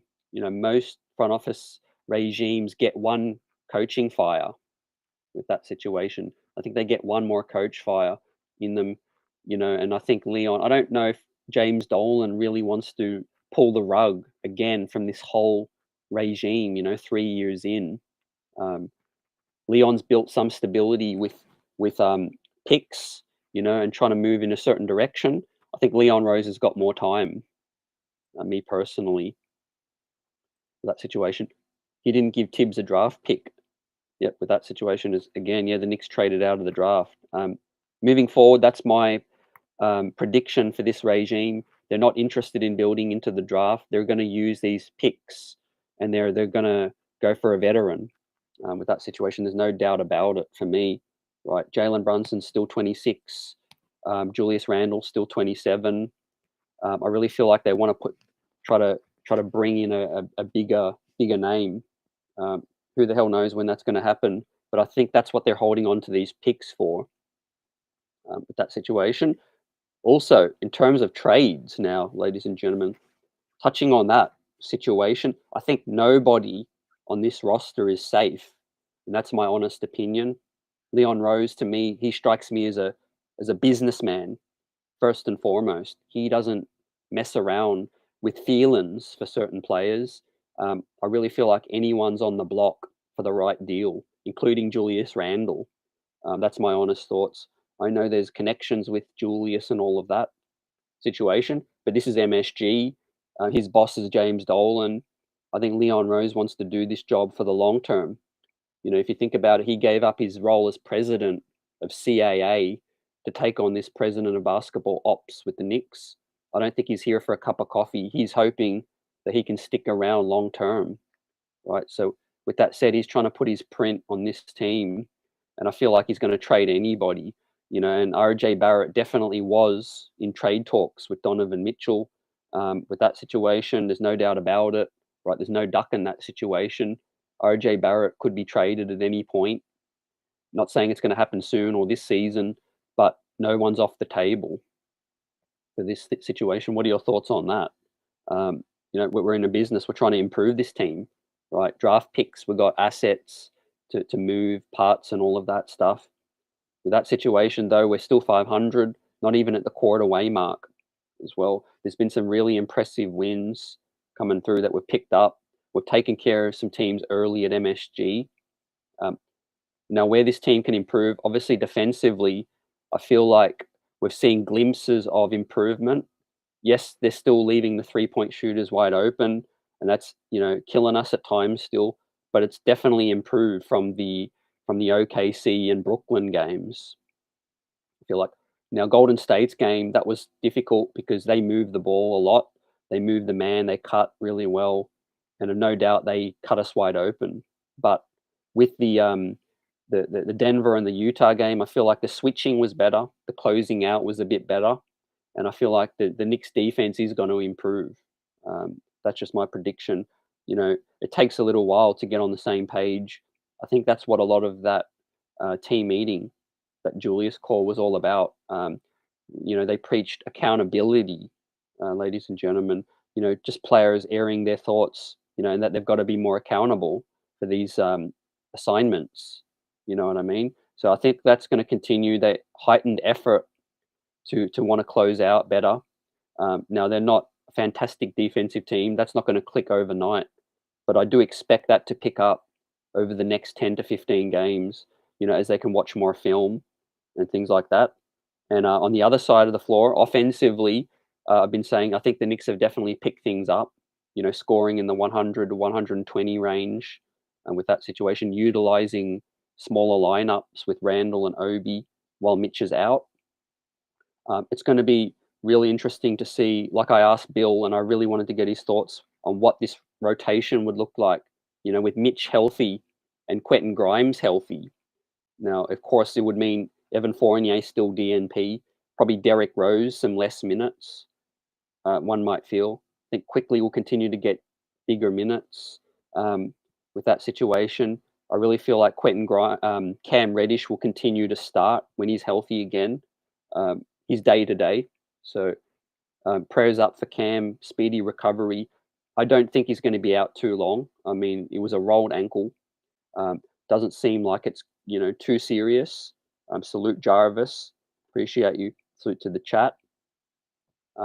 Yeah, Cam Reddish's injury didn't seem too serious to me. Now, he might miss 1, 2, 3, 4 more games, but I don't think he's going to be out longer than a week or so. Mitchell Robinson's getting closer to inching back. So that's going to be a huge part of this defense. Again, I think it'll help us with our closeouts because Mitch can patrol the paint on his own, and these guys don't need to help too much like they've been in, assisting in the paint. They can stick out on the 3-point line, with that situation. So yeah, I feel like this team is right where it's going to be, 500. Rooms to improve defensively and offensively right now. Now, hopefully, we've seen the end of these disgusting losses. Blowing 20-point leads and also getting blown out by 20 points. Utilize this full situation with a deeper roster while we have it. Like Bill pointed out, he feels a good idea would be to rest some guys for this Phoenix game and then come out strong, to beat OKC. I think that would be a pretty good plan. I think the Knicks can pick up one more dub on this West Coast trip, then they finish above 500 on the West Coast. With that, Admiral says, when Mitch gets back, is Jericho out of the rotation? Definitely, I feel like that's the most likely situation, unfortunately, because Jericho's done everything he can possibly do and more, to deserve minutes. But I think what this has done is increase the trust from Tom Thibodeau. So if, let's say, Hartenstein's stinking it up, he's having a poor performance, I think Thibs is going to be more willing to just make an in-game switch, and bring Jericho on for situational time with that situation. So yeah, not too worried about Sims. His time will come with his play as he continues to impress. He's going to build more trust with that situation, and also not to try to be negative, but we have to see Mitchell Robinson stay healthy for a prolonged period of time. Otherwise, Sims is going to get minutes, or vice versa with Hartenstein. He might get in foul trouble a lot. He might miss time, and then Sims gets back in as well. So yes, Sims, shout out to him, my friend. Changes the game with different tools. The leap, the rebounding, the screen setting, the defensive perimeter help. Jericho Sims, he offers this team something unique as well, and he definitely battled last night. He impressed a lot of people, in his 27 minutes. Again, we'll give a shout out to Jericho Sims, a great pickup with that, and also particularly his free throws. Something you could see Jericho's definitely worked on has been those free throws. So yeah, give us your thoughts on that. As Dirty confirms as well, yeah, my mistake. It was Cam Reddish's groin, which is a concern as well. Okay, yeah, I don't know what made part of me just made me think it was the ankle as well, but it's a groin injury, so I stand corrected, which can be a little scary at times. So yeah, that changes things a bit. But having said that, time is nigh for Quentin Grimes. right? No excuses for him. They've been babying him and softening, easing him back in, right? The time is now for Quentin Grimes, right? Get ready, get hype, and I would favour him in the starting lineup. You keep Quickley off the bench right now, but Quickley closes it out. Perhaps maybe Grimes starts, but they ease his minutes up. As he gets shakes off the rust as well. Different kind of player, not as lengthy as Cam, but can still help us defensively, and probably more consistent offensively is Quentin Grimes. A joke to Bill, but every time Grimes seems to get a situational shot at the end of the game, it's a 3-pointer and he hits it as well. So it's like Quentin Grimes is still that sharpshooter. Um, and it's time too for him to show why this front office kept Grimes out of all deals, right? I mean, one may think we could have Donovan Mitchell on this team right now if Quentin Grimes, if they weren't so hesitant offering him in a deal as well. That deal would have been done. So yeah, Quentin Grimes, I'm always super high on him, but I'm just itching to see Grimes in action right now. It's been too long with preseason and the 16 games, in and out of the lineup. Um, Now, Evan Fournier, going to stay situational, going to stay DNPs, right? I don't see him getting any minutes unless in the injury. Well, so that's tough for him, but I think he's going to continue to be a pro with this situation. So yeah, Evan situational right now, Deuce situational. I think Sims will go back to situational when Mitch is healthy. Um, Simply put, they invested 8 mil in Isaiah, his CAA, and I think they want to continue to give him his role off the bench as well. I mean, you can't just have him sign him as a free agent, for $8 million. You talk to him about a certain role, and then 20 games in, you're sitting him for Jericho Sims. Hartenstein's been fairly solid for most of the season. He's had some bad games, but he's been fairly solid. One thing you're going to get from Isaiah is effort. He leaves it all out there. He has his shortcomings. Rim protection and rebounding is an issue. Fouling is an issue as well. But he can stroke it. He can stretch the floor a little bit. Helps us out on the offensive side as well.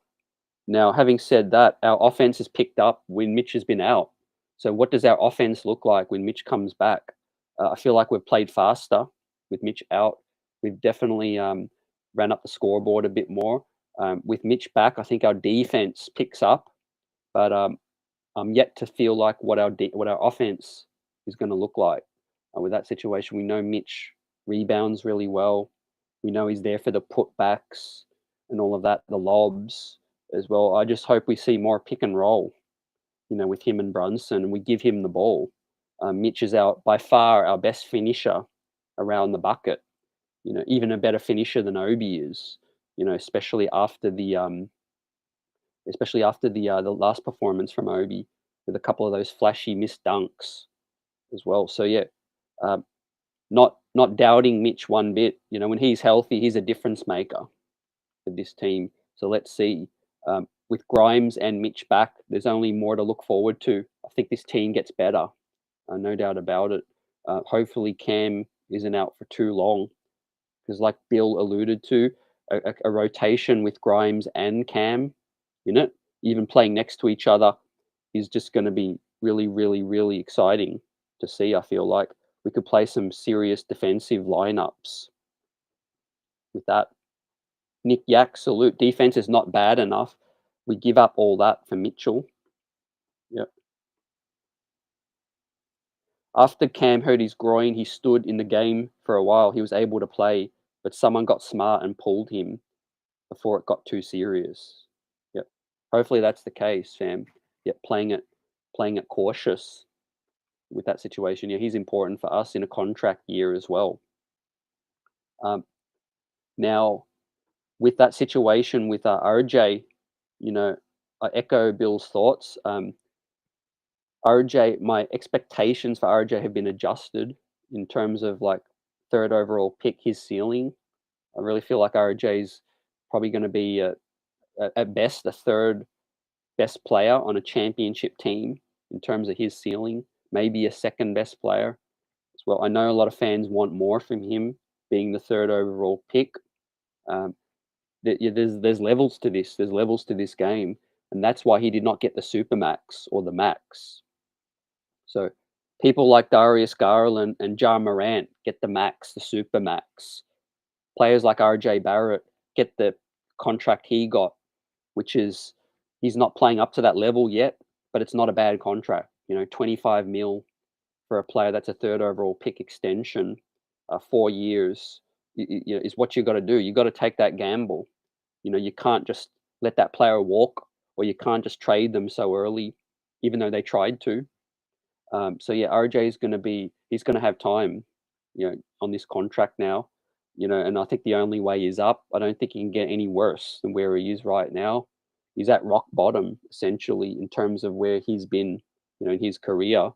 But a big part of this thing, fam, is the coaching situation. I don't feel like this offense is great for RJ Barrett long term. I don't feel like playing next to Randall allows us to see the best version of RJ as well. Those nights he needs to pick things up defensively, keep his head in the game, stay focused. Regardless if the shot's fallen or he's missed the layup or not, RJ Barrett's just got to keep his head in the game and know that he can affect the game in many ways. Defensively, facilitating as well. I want to see RJ handle the ball more, and facilitate. But like Francisco says, salute. We do got to keep in consideration that RJ Barrett is sick. But yes, absolutely. Why should he be playing that many minutes? Yeah, I agree with you, fam. Yeah, that's what I've been saying. I feel like Tom Thibodeau should have yanked him earlier with that situation, but he was definitely going for the win, and he still felt like RJ Barrett gave him the best chance, to win the game, even though it's not the right thing long term, and we shouldn't be surprised. Like Thibs coaches to win every single game. He don't care. If there's a win to be had, he'll put out the lineup that he feels is going to help him win that ball game. We've seen games where we're down 10 with 2.5 minutes left, and he's still got his starters out there for that situation. Even if the Knicks are down 13 or 18 with 2 minutes left, Thibs is still going to have his starters out there as well. Hopefully the off day is good for RJ. I really feel like he's going to look better in the next game, and let's see. We'll pick that up and have that conversation, after the Phoenix game. But like I said, not all the way down on RJ. I am disappointed. Obviously, it's been a slow start to the season for him. But yeah, half the team is sick. Like Tariq says, you got to consider that. You got to consider the lack of sleep, the travel. That the team is fatigued right now. We're 2-1 on this road trip, which is, you got to say, amazing. Basically, I mean, Utah, Denver, Golden State. Most fans would have said 0-3. There's no doubt about it. Right? Most fans would have taken one win if they're being honest. But to pick up 2 wins, now we're playing with some house money. We're playing with some house money. We rocked with Golden State. We got it to 8 points. A couple of empty possessions hurt the Knicks, towards the end of that game. A couple of, missed rotations and 3 back-breaking threes from Clay, from Curry, and all of that. But, I mean, I didn't expect the Knicks to beat Golden State up there. So we hang with them. And to me, the most important games of this road trip were Phoenix and were OKC as well. You got to at least try to split those two. And you got a great chance. Phoenix aren't playing. Well, there's a lot of situations in their locker room heading in right now. And CP3's out. Yep, CP3 is out. So now we got a situation where Jalen Brunson, I'm expecting him to have a big game, a big bounce back. Is Jalen Brunson. He don't have too many bad games in a row. Is Jalen Brunson as well. I thought he was a bit hesitant. If I had to do the Golden State game all over, I feel like the Knicks should have played a lot more earlier shots earlier in the shot clock. We just came up with way too many empty possessions. Hesitant shooting when we were open as well, passing it around a lot and missing and throwing it away. With that situation, you can't do that against Golden State. Now Phoenix, boy, it's going to be up and down. That's going to be a high tempo game. Let's hope some of these dudes are feeling much fresher and better after an off day, getting good sleep, catching that flight into Arizona, Phoenix, and having a late shoot around, all of that stuff as well. I'm expecting it to go down to the wire. I'm expecting it back and forth with this situation. We always play Phoenix tough. I've been saying that for a few days now. The last few seasons, we've gone into Phoenix and we played them tough. Look for West Coast Julius to have a big performance. Julius usually plays well on the West Coast all the time. Plays with effort, energy. You see him a bit more pep in his step with that situation. So, yeah, expecting a bounce back game from Julius and from Brunson with that situation. And who the hell knows? Maybe Mitch Robb comes back soon for some maybe less minutes, but maybe he's back, right? Killer Dog, salute. When Mitch was playing, RJ played better for some reason. Yeah, those two got some connections as well, fam. RJ does find Mitch on some lobs, which is great. That's what I want to see from RJ. Facilitate more as well, not just barrel into the defense. Coming off the pick and roll. Yep. And yeah, you got to fear. They fear Mitch in the paint. Facts, right? That paint presence. Let's be real. Hartenstein isn't that presence. Neither is Sims as well. Yep. And we often forget. It's human nature that we forget about a player's impact when we haven't seen them in a minute. But let's not forget what we looked like when Mitch was healthy. We was playing very, very solid, picking up the wins that we needed to pick up. Mitch, there was a game when he had 6 blocks, 4 blocks, swatting the heck out of it, out of bounds, making people think twice, with that situation. And he's just better for our overall defense because players aren't scrambling as much. I really feel like the Golden State game particularly would have been closer with Mitch out on the floor, with Mitch there, because there was a lot of possessions where the Knicks players got lost on assignments and scrambling back and forth. With Mitch in that paint, it definitely deters Steph Curry from coming in there with those scoop layups and ish like that.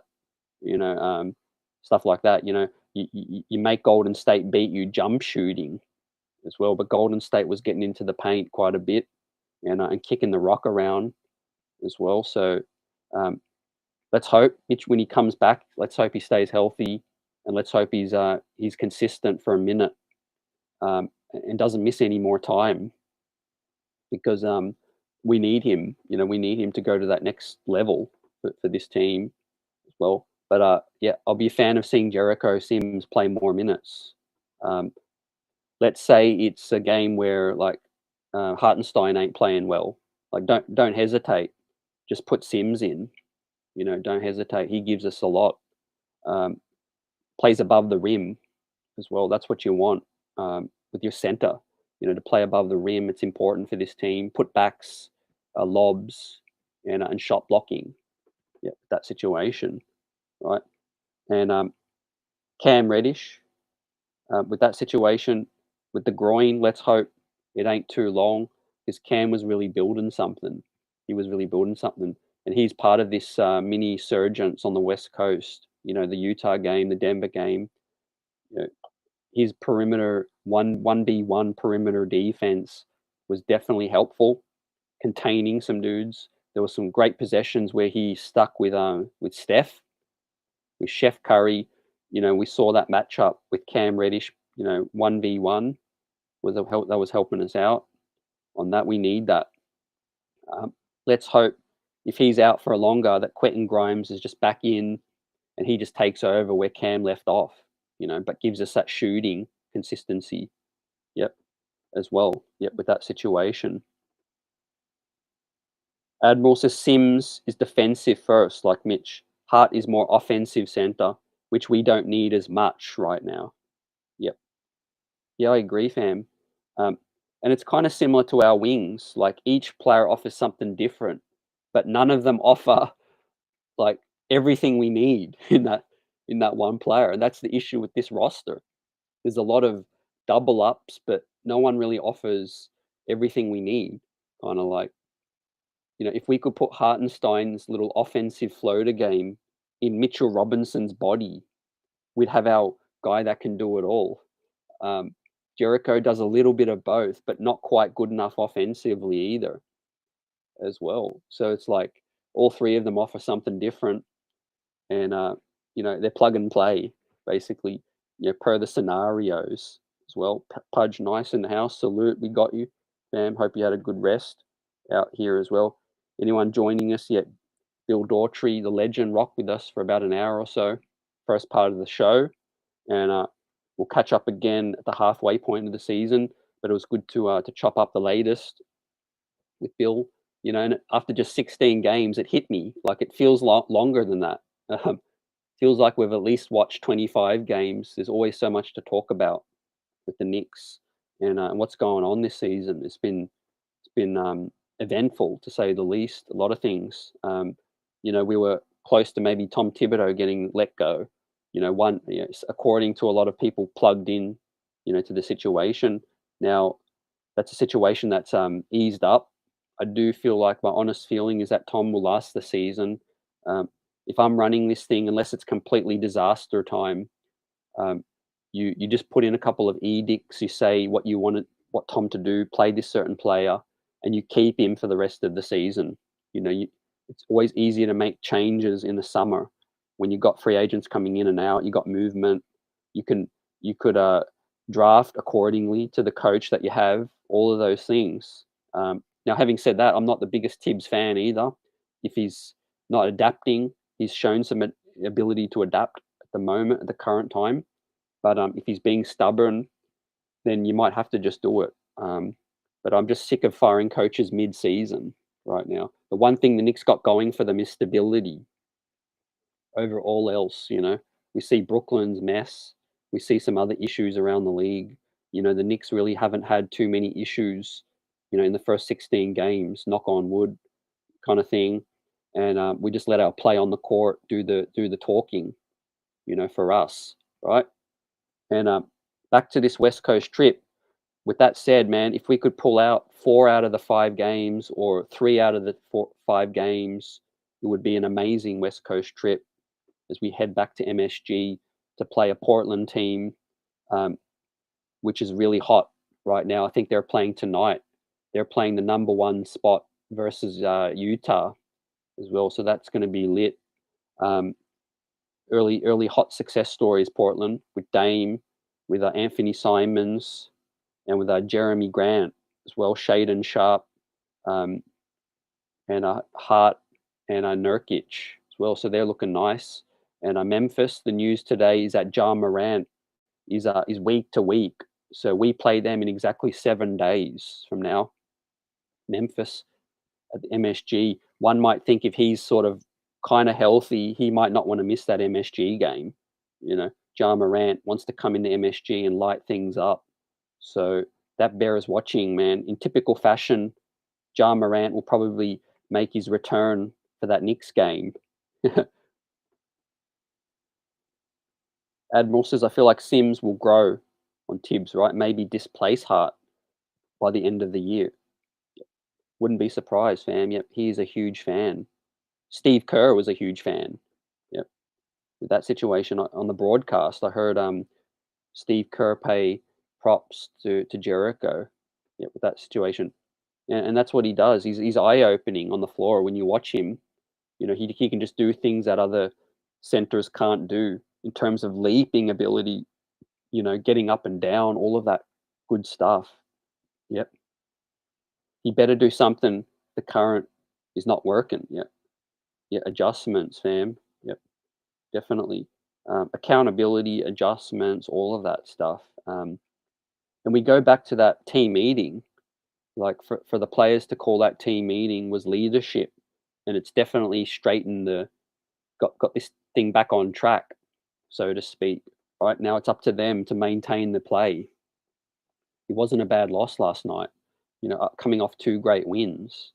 Well, so let's finish this West Coast trip in good fashion, and the 3-point defense, is the main thing we need to clean up and focus on. And I think with Mitchell Robinson coming back, that will help. But even without him or with him, it's up to the players. Fam, it's effort, closing out, getting your hand up. It don't cost you nothing to keep your man, stick on your man. Right? Don't overhelp. It's a 3-point shooting league, right? So what if you give up a layup or two? I mean, 2 points versus 3 points. It's kind of like it is what it is. These players are obsessed with guarding the rim when it ain't nothing wrong with giving up a layup or two versus a wide open 3-point rotation. Right? Those are backbreakers up in this thing. Mm. With iHeart, he had a good first couple of games, Admiral says, but hasn't been good enough recently. Right? Sim's been getting more minutes with Mitch out. Yep. He did pop a nice 3 ball, did Hartenstein, but he is what he is. Yeah, they're both backups at this point.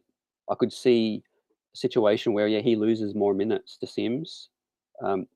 They did sign Hartenstein to be that guy that gives us a different look, but keeping it a buck, Hartenstein ain't exactly stretching the floor a lot. He ain't even getting many attempts.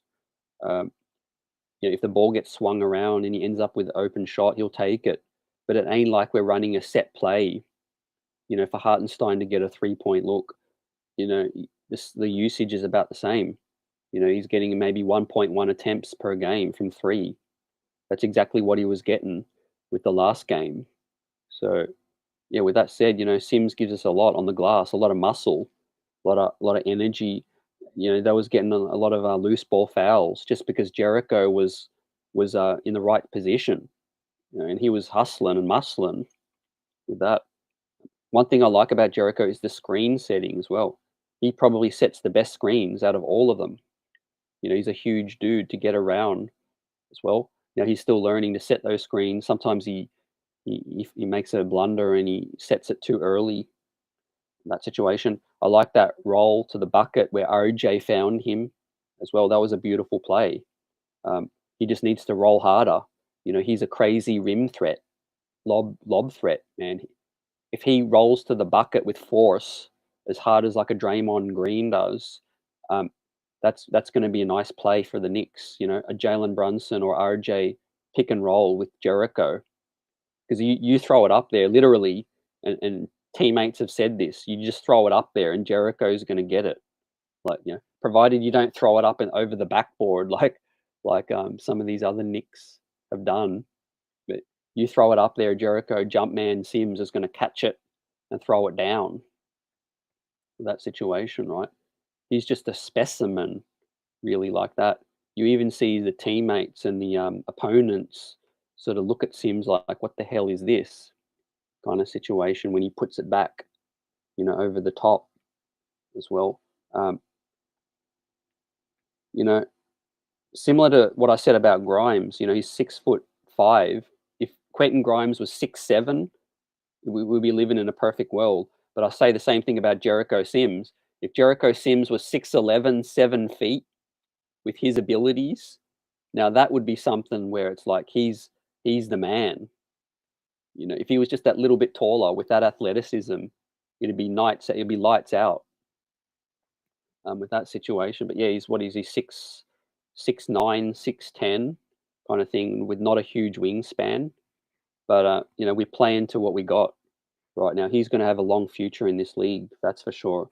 As a starting or bench big kind of thing, he's got a good ceiling with that. Yeah, Hartenstein after that 3 is barely over 20%. Yep, that's concerning. He is more solid around the bucket.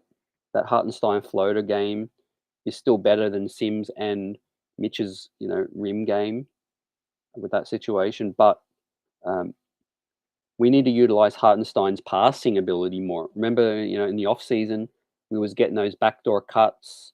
We was running some plays through Hartenstein. We haven't seen that ever since. And that goes back to my frustration with Tom Thibodeau, right? This freestyling offense. There's no sets. It's just we see one nice play one game and we never see it ever again, kind of thing. We call 10 timeouts And after those 10 timeouts, we look exactly the same. There's no play called. We end up with a contested 3-pointer after a timeout kind of thing, right? We need to see improvement with that. We need to see better sets. We don't see enough pick and roll. There's too much east and west, dribble handoffs kind of thing. And it's leading to inconsistent play on the offensive end. We go frozen for periods of time. Now, if the Knicks don't end up with as many empty possessions, we're even better than what our record says. I guarantee it. That game against Cleveland where we blew that lead, 9-point lead. The game against Atlanta where we blew 23 points, where we went cold.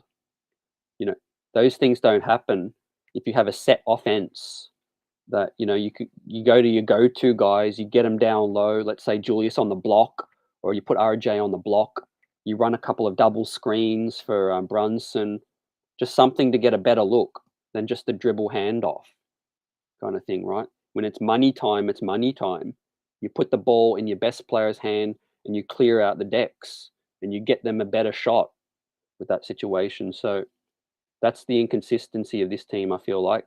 We play free, we play loose, but then when the game tightens up and the screws get tightened for the other team, right? We regress to isolation and empty possessions.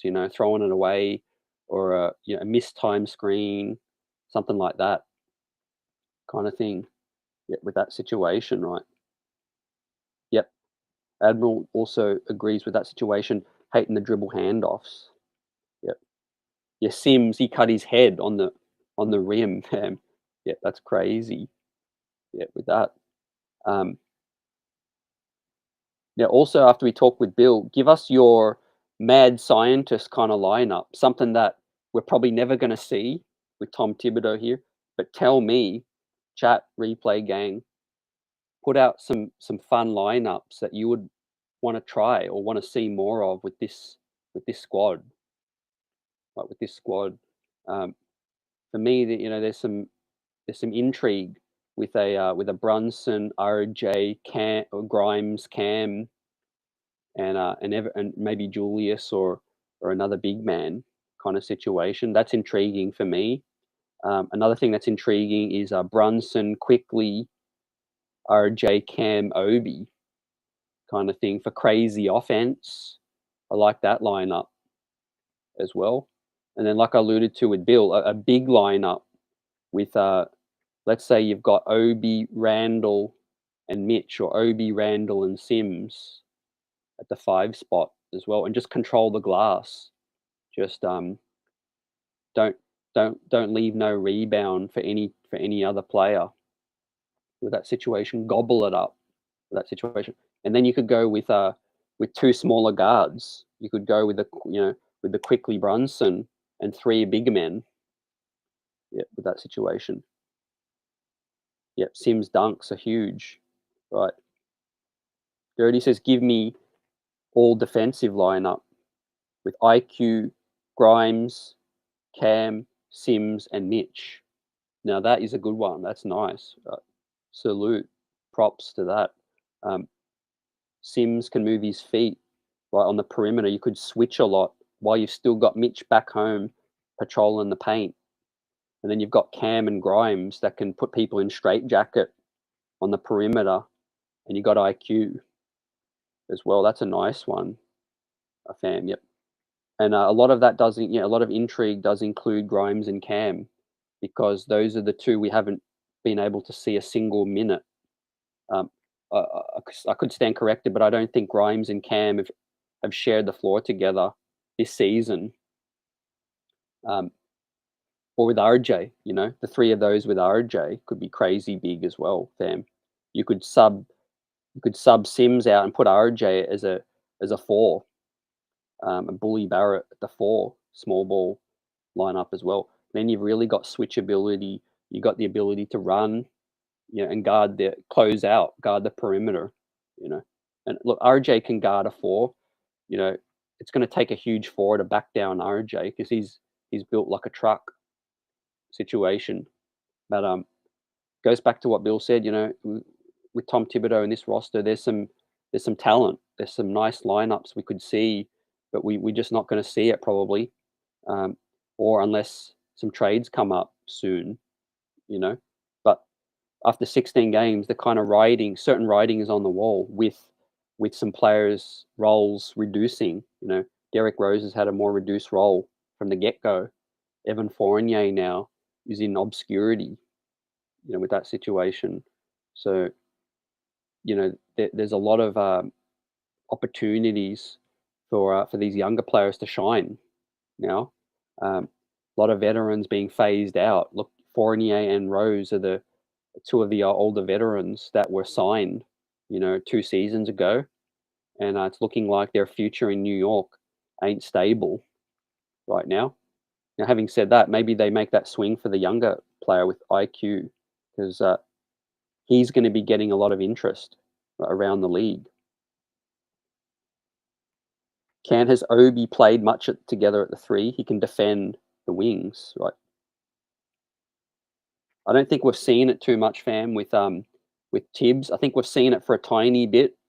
I think we have seen Obi at the three, but not for long. It's mostly been Obi, Randall, 4-5 with that situation. Now, can he do it? I feel like he can.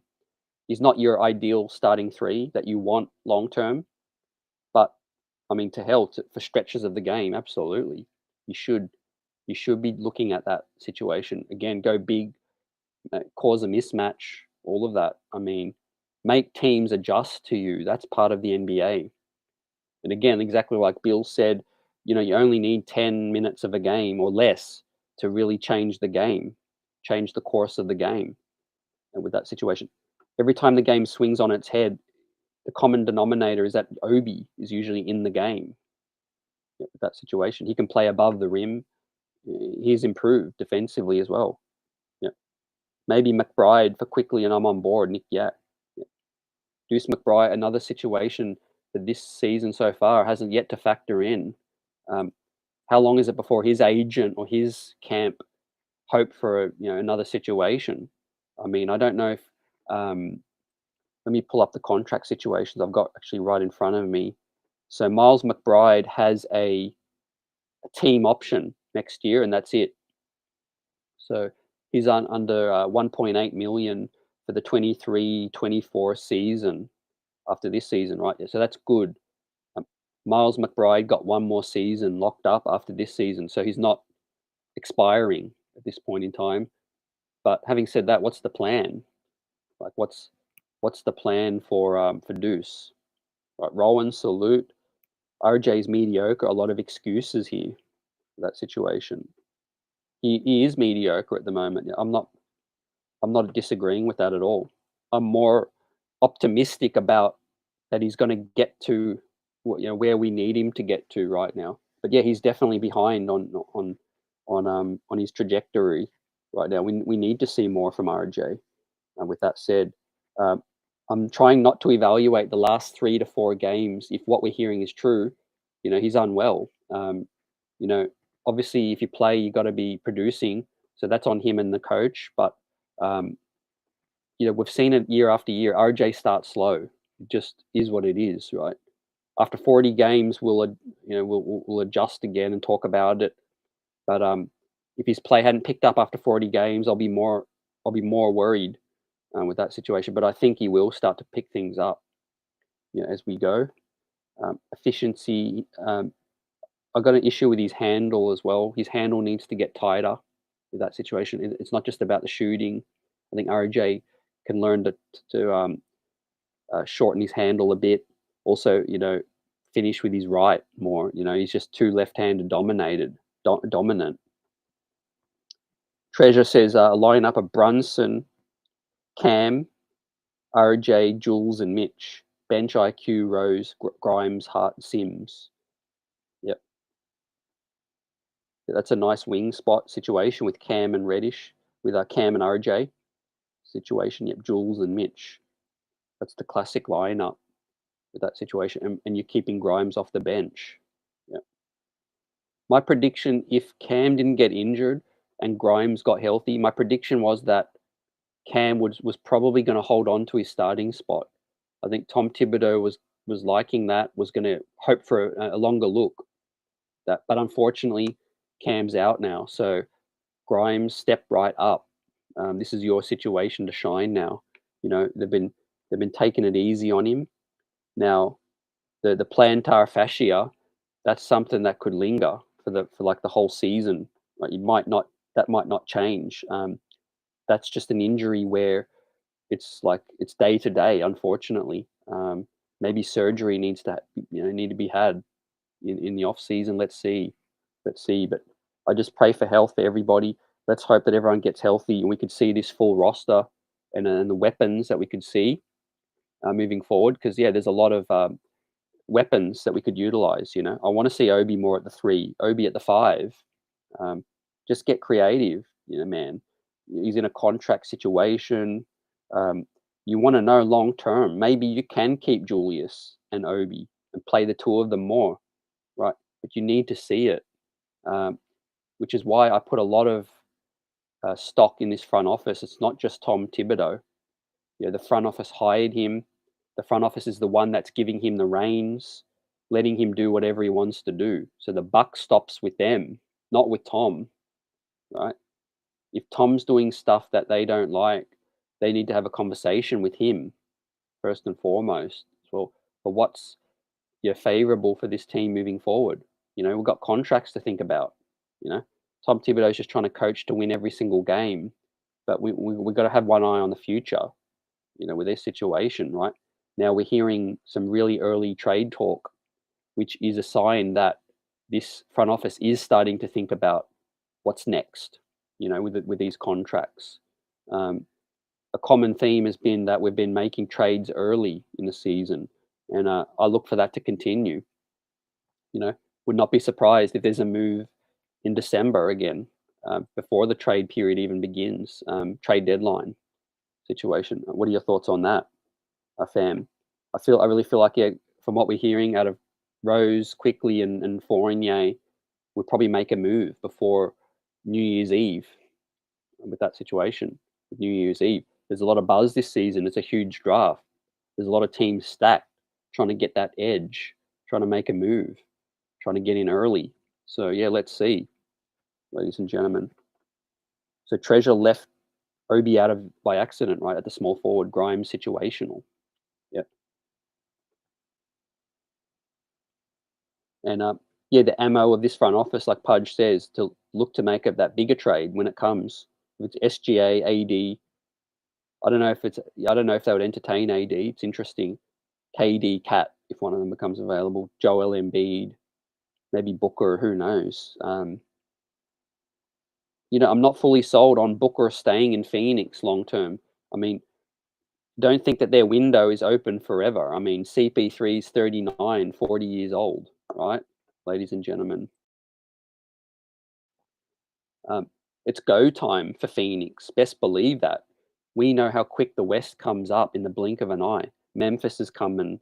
Portland's looking good. Denver's better with Jamal back. If Phoenix don't win this year, then there's some serious thoughts to be had out there as well. Again, yeah, CP3 still serviceable, but Father Time is undefeated. I'm sorry, but Father Time is undefeated. Look at LeBron James right now. Right, he's regressed significantly. Finally, all those minutes he'd been playing, on a bad roster, come back. Yep. Yeah, facts. D book.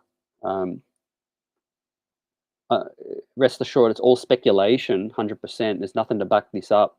But if you want to connect dots, Devin Booker is a former Leon Rose client, earned him a lot of money. There's that connections out there as well. Yeah, and maybe Booker is happy in Phoenix and wants to finish his career out. All I'm saying is I would not be surprised if they come to an end of a, title contention and they think about, okay, like let's look at what's next in Phoenix. The Knicks have 4 to 5 draft picks that can help Phoenix, regenerate real quick. And the Knicks can get that guy. So, I mean, it all comes back to that pick, these picks for Leon Rose, this front office, right? That is all that they've really been great with in terms of setting things up for that move. but they're yet to make that move. Like, when is it going to happen? Do they end up doing it?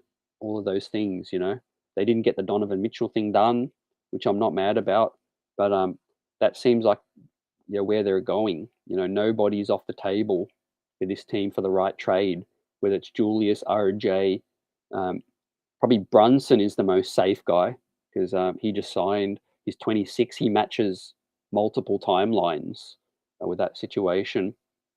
Julius is still young, but I feel like in a big trade, you're going to have to send somebody out there with bigger salary. So I think it's easier with Obi here to send Randall out, in any blockbuster. Treasure says our problems are the 3-point shooting and the rim protection when Mitch is on the bench. Camet's shooting guard and Sims must be backup. Yeah. No doubt, problems is the shooting. This modern NBA, most lineups that are successful have at least 2 to 3 guys that could shoot off the bounce. I mean, Julius is up and down. Mitch can't stroke it. RJ, we know what he is. Cam can be solid when he's open. Brunson can kind of be solid shooting the 3 when he's open, but you need more than that. You need more than just solid. Right? You need snipers out there, at least somebody, at least one of them. So yeah, I think still feel like this team is missing that true superstar wing, ladies and gents. There's some buzz growing with Zach LaVine, ladies and gentlemen, having a beef with Billy Donovan.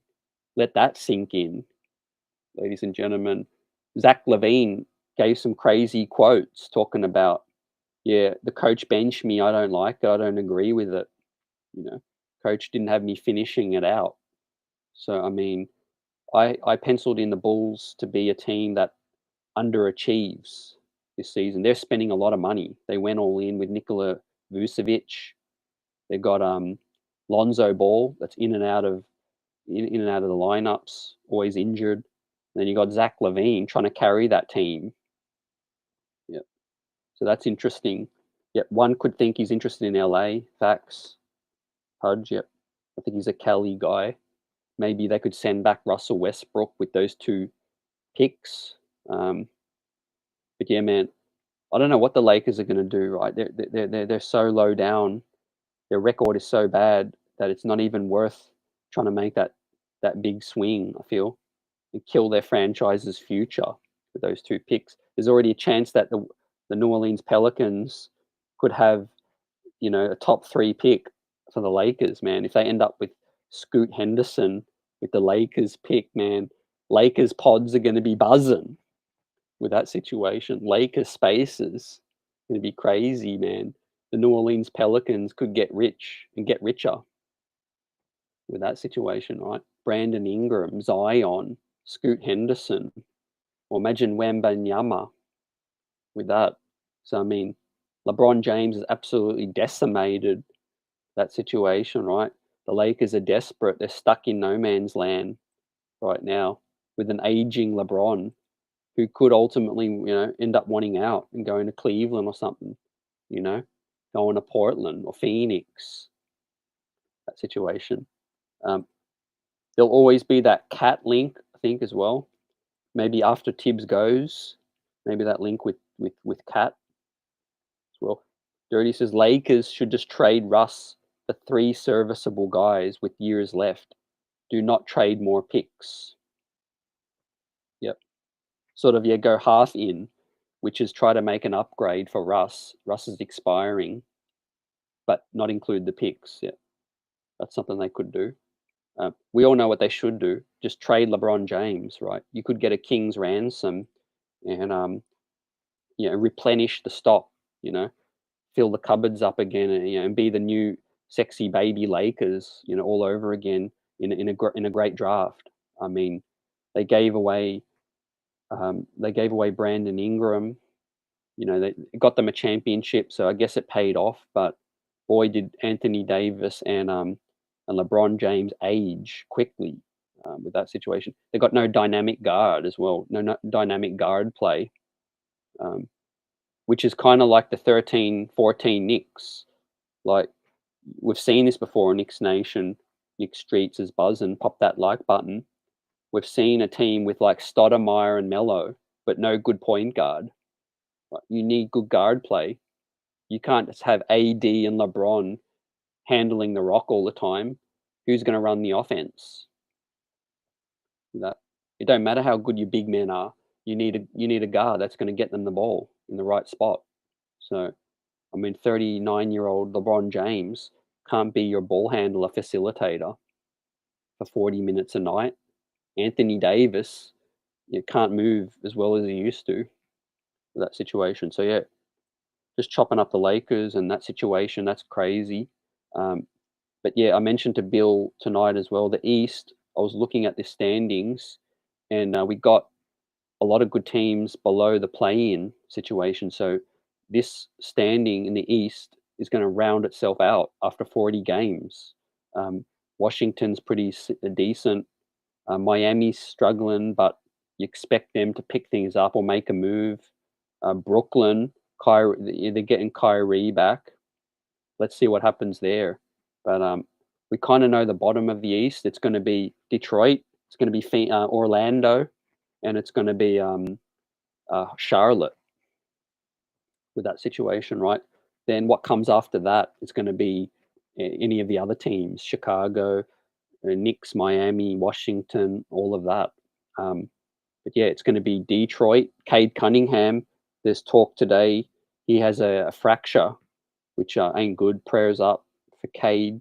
But yeah, perfect segue for Detroit to go to pull out the tank commander and go all in as well. They're poised for a Wembanyama situation, and then you've got a situation in Charlotte where they might be selling off PJ Washington as well. So LaMelo Ball can't stay healthy; he's in and out.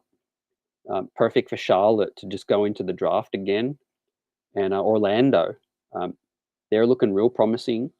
Orlando with Paolo, but they're going to be around the bottom as well. So we kind of know the bottom three in the East. After that, who knows? But it's going to be a crazy fight. It's going to be a log jam with that situation. Washington's looking pretty good with KP producing, but Bradley Beal getting back. Let's see. Let's see what happens with them. Toronto and Atlanta are solid. Cleveland's up there as well. I don't really see too many other teams outside of Miami and Chicago that might hit a brick wall and just fall down with that situation. But that ain't Pat Riley's strategy. Miami really should try to, if they're not going to win this year, Miami really should think about this crazy draft. In my opinion, they've got a couple of short pieces. Is Miami to contend with that situation? And Chicago are just trying to fool everybody. Chicago ain't a contender. They're exactly where the Knicks are. Basically, they're in the middle. They're not contending, and they're not good enough to get a great pick. As well. Dirty says it would be funny if the Pels traded them back all their own picks for LeBron. Yeah, that'd shake up the league. That'd be nice, definitely. One story to look out for, though, is the expansion. Las Vegas. LeBron James wants to finish in Vegas, apparently, and he wants to, be co-owner or owner of a franchise, right? Be the king of Vegas is LeBron. As a 42-year-old playing with Bronny James. Imagine that. Yep. Bronny James, alley-oop to LeBron James, 42 years old. Oh, they've got to take LeBron out now. He's got a hamstring issue. That's going to be fun. That's going to be fun to see. You'd have to think expansion is coming in the next maybe 2 years when this revenue, I don't know, when the TV deal CBA kicks in. What's the other move to happen? They need one other franchise, maybe Seattle. I think Seattle and Vegas situation, and I think now's the right time. There's enough talent in the NBA to spread things around with great draft and talent coming through the draft. We got a lot of dudes that are worthy of an NBA roster spot. We got dudes that can contribute still. I mean, not specifically just Dwight Howard, but he's putting up 40 points in in the Taiwan league, things like that. Carmelo Anthony could still be on a roster on the league. A lot of dudes that can't get on a roster right now. And maybe, you know, 2 more franchises helps things out. More draft spots as well, yeah, with that situation. But yeah, the Lakers have just got to be smart right now. They're not in a great position, right?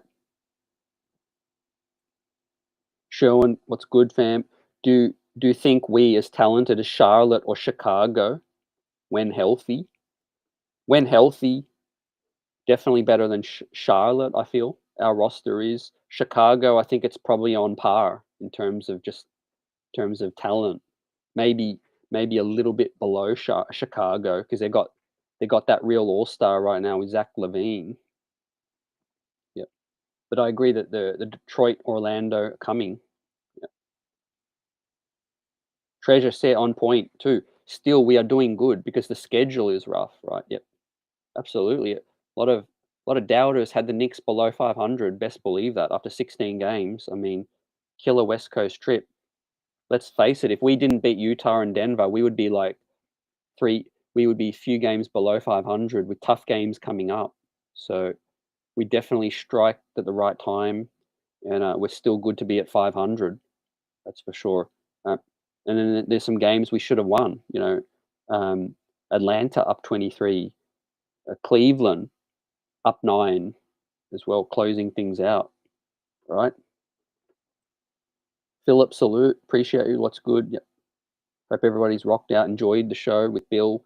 First hour of the show with Bill Daughtry as well. We'll have him back and talk hoops again as things develop. But yeah, I feel like the Knicks will make a move early in December with this roster situation. Tom Thibodeau, I really feel like he's probably going to survive the season, unless the record really goes south. But I do feel like we're a real 500 team. I feel like we're going to have a couple of awful losses still, and we're all going to be here like, man, let's blow it up. And then we surprise, and then we go into Miami and we beat Miami. It's just what this team is. It's just we're going to continue to pick up wins and losses. We're going to be back and forth. This situation, right? Yeah, is Seattle ever going to get that franchise? There's huge demand. They should. I think it. I think that's what the league's really looking at. I don't really see what other city that's more deserving, fam, outside of the Vegas, situation, right? Sherwin's not agreeing with those teams, more talented. I know you're higher on them, but I'm just not that high on them. I think Chicago's roster's clunky. I mean, what's great about their roster? Zach LaVine, Lonzo Ball's pretty decent, but I don't rate Nikola Vucevic as a difference maker with that situation. Lonzo Ball can't stay healthy. Yeah, your record says what you are at the moment, I feel. The Knicks are better than Charlotte. They can't stay healthy. Yeah, Melo, that situation's interesting. I'd love to see Melo on a contender. I know the story would be cute with the Knicks. I just feel like the time's passed now. Maybe Melo 2 years ago, that would have been fun. When the Knicks were 4th seed and battling Atlanta in the playoffs with the Garden going crazy post-pandemic, having a Carmelo Anthony off the bench in that series against Atlanta would have been lit. Maybe fast forward 2 more years, and I feel like that boat's probably sailed right now. I think Carmelo probably got 1-2 more years in the league off the bench, and let it be with a contender. For that situation. P. Ramos, salute. We have the same issue as last season. This team has no identity. What does this team hang its hat on? What are we? Just a bunch of guys. Yeah. I think 16 games in, it's still muddy. Absolutely. We're working towards something. Health's a big factor. Our identity is we're a middling team. I think that has to be our identity after 16 games. We could hang with anyone on any night, but we got rid of these horrible losses. A loss to Golden State by 8-10 points, giving them our best punch. I could handle that. But there's no excuses. We should not have lost the way we did against OKC, and we should not have lost the way we did against Brooklyn. Um, that's what I hope we see less of for the rest of this season. Moving ahead, just consistency. Um, the Knicks will lose games because of a lack of talent, but I don't want to see these new ways of inventing losses. I mean, every single loss this year basically has been the other team having a franchise record or a franchise deficit capitulation, something like that, right? Can we just lose in a normal fashion where an unknown dude doesn't have 25 points and puts MSG on his highlight Instagram reel kind of thing, right? We need to shut that down. These players need to have pride, need to take it personally, um, need to come in and handle these assignments so that these dudes don't go off on us, kind of thing. Because as Knick fans, we appreciate effort, we appreciate hustle and consistency as well. Sometimes it does feel like these players take it for granted. You know, we're all here as fans watching, but they get paid month to month. They get an NBA check, and sometimes they do mail it in. Let's be real. 82 games, planes, flights, hotels, personal issues in your life, all these different things. Sometimes it's just not their night, and they just mail it in. You know, can't do that without great talent. Sherwin says we've been lucky so far. We have played some teams missing their best talent. Yep, that's true as well. Both can be true. We beat the teams that were in front of us. You know, the Philly one without Embiid and the Denver one. Absolutely, yep. So this team, could be 500. It could be a few games below 500. But we also did pick up a few really good wins as well. Yep. Austin, Texas would be dope as well. Yep. Texas definitely got the size, fam. Yep. If San Antonio could have a team, let's keep it a buck. If San Antonio, Texas could have a team, then definitely Austin, Texas could. Yep. Yep. Facts. Yep. Derrick Rose, Fournier, package deal maybe to LA for that situation, right? And I did say the front office is obviously more safe, but pressure will mount on them. Let's be real. Um, they don't have forever. I don't know how many years Leon signed for. He signed for 5. Well, what are we? We're in the third year, second or third year of Leon's reign. So he's got all these picks. He's missed out on a few big names. A couple more years to go. The clock's ticking on everybody, basically. With this situation, right? Now, what a sliding doors moment in this draft to have possibly 3 draft picks coming into a draft that's so strong.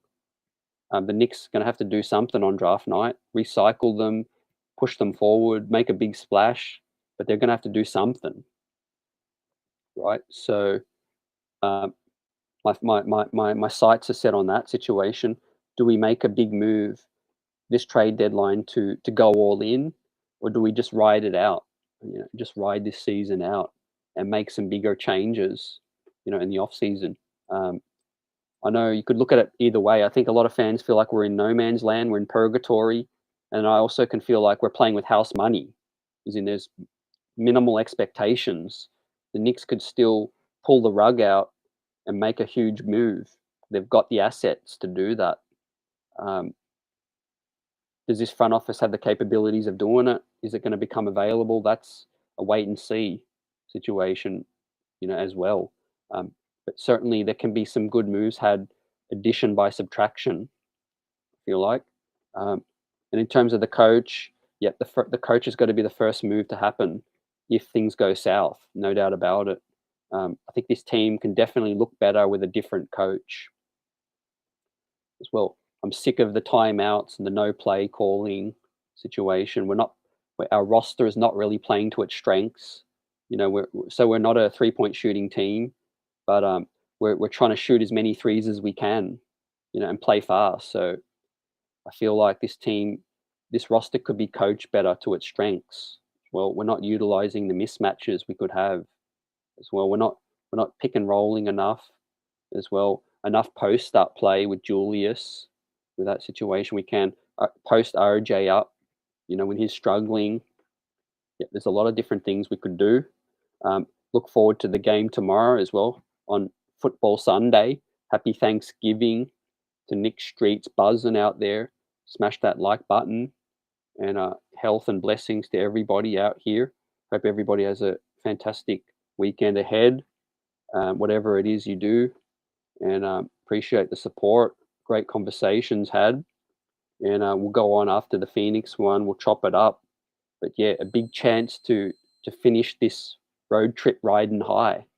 With that, if we win 4 out of the 5 or 3 out of the 5, it's a huge win for this. A lot of confidence, yet heading into Portland as well. And a great point, Philip. Yep, World Cup time, baby, as well. I'm a huge fan. Looking forward to it. And Australia's in the World Cup too. Um, Sporting mecca at the moment with this situation with football, NBA, World Cup buzzing out here, man. It's a feast of sport as well. I do feel like we'll play a Phoenix real tough. It's just a trend I've seen over the last few years. We get up for the Phoenix game. A lot of connections there. Let's see, fam. I hope the players feel better, and this bug going around doesn't affect more players. But yeah, it's going to be interesting to see that starting lineup announcement. Tomorrow. I feel like if Grimes ain't quite ready yet, it's going to be quickly go into the starting lineup. If Grimes is good to go 20, 25 plus minutes, he'll be the starting wing as well. Cam's obviously going to be out, and Mitchell Robinson probably still not right yet. He'll be maybe questionable. Maybe they save him for OKC. Yep. Pray for health, everyone out there. Blessings to all. Salute. Let's get on the next one. Peace.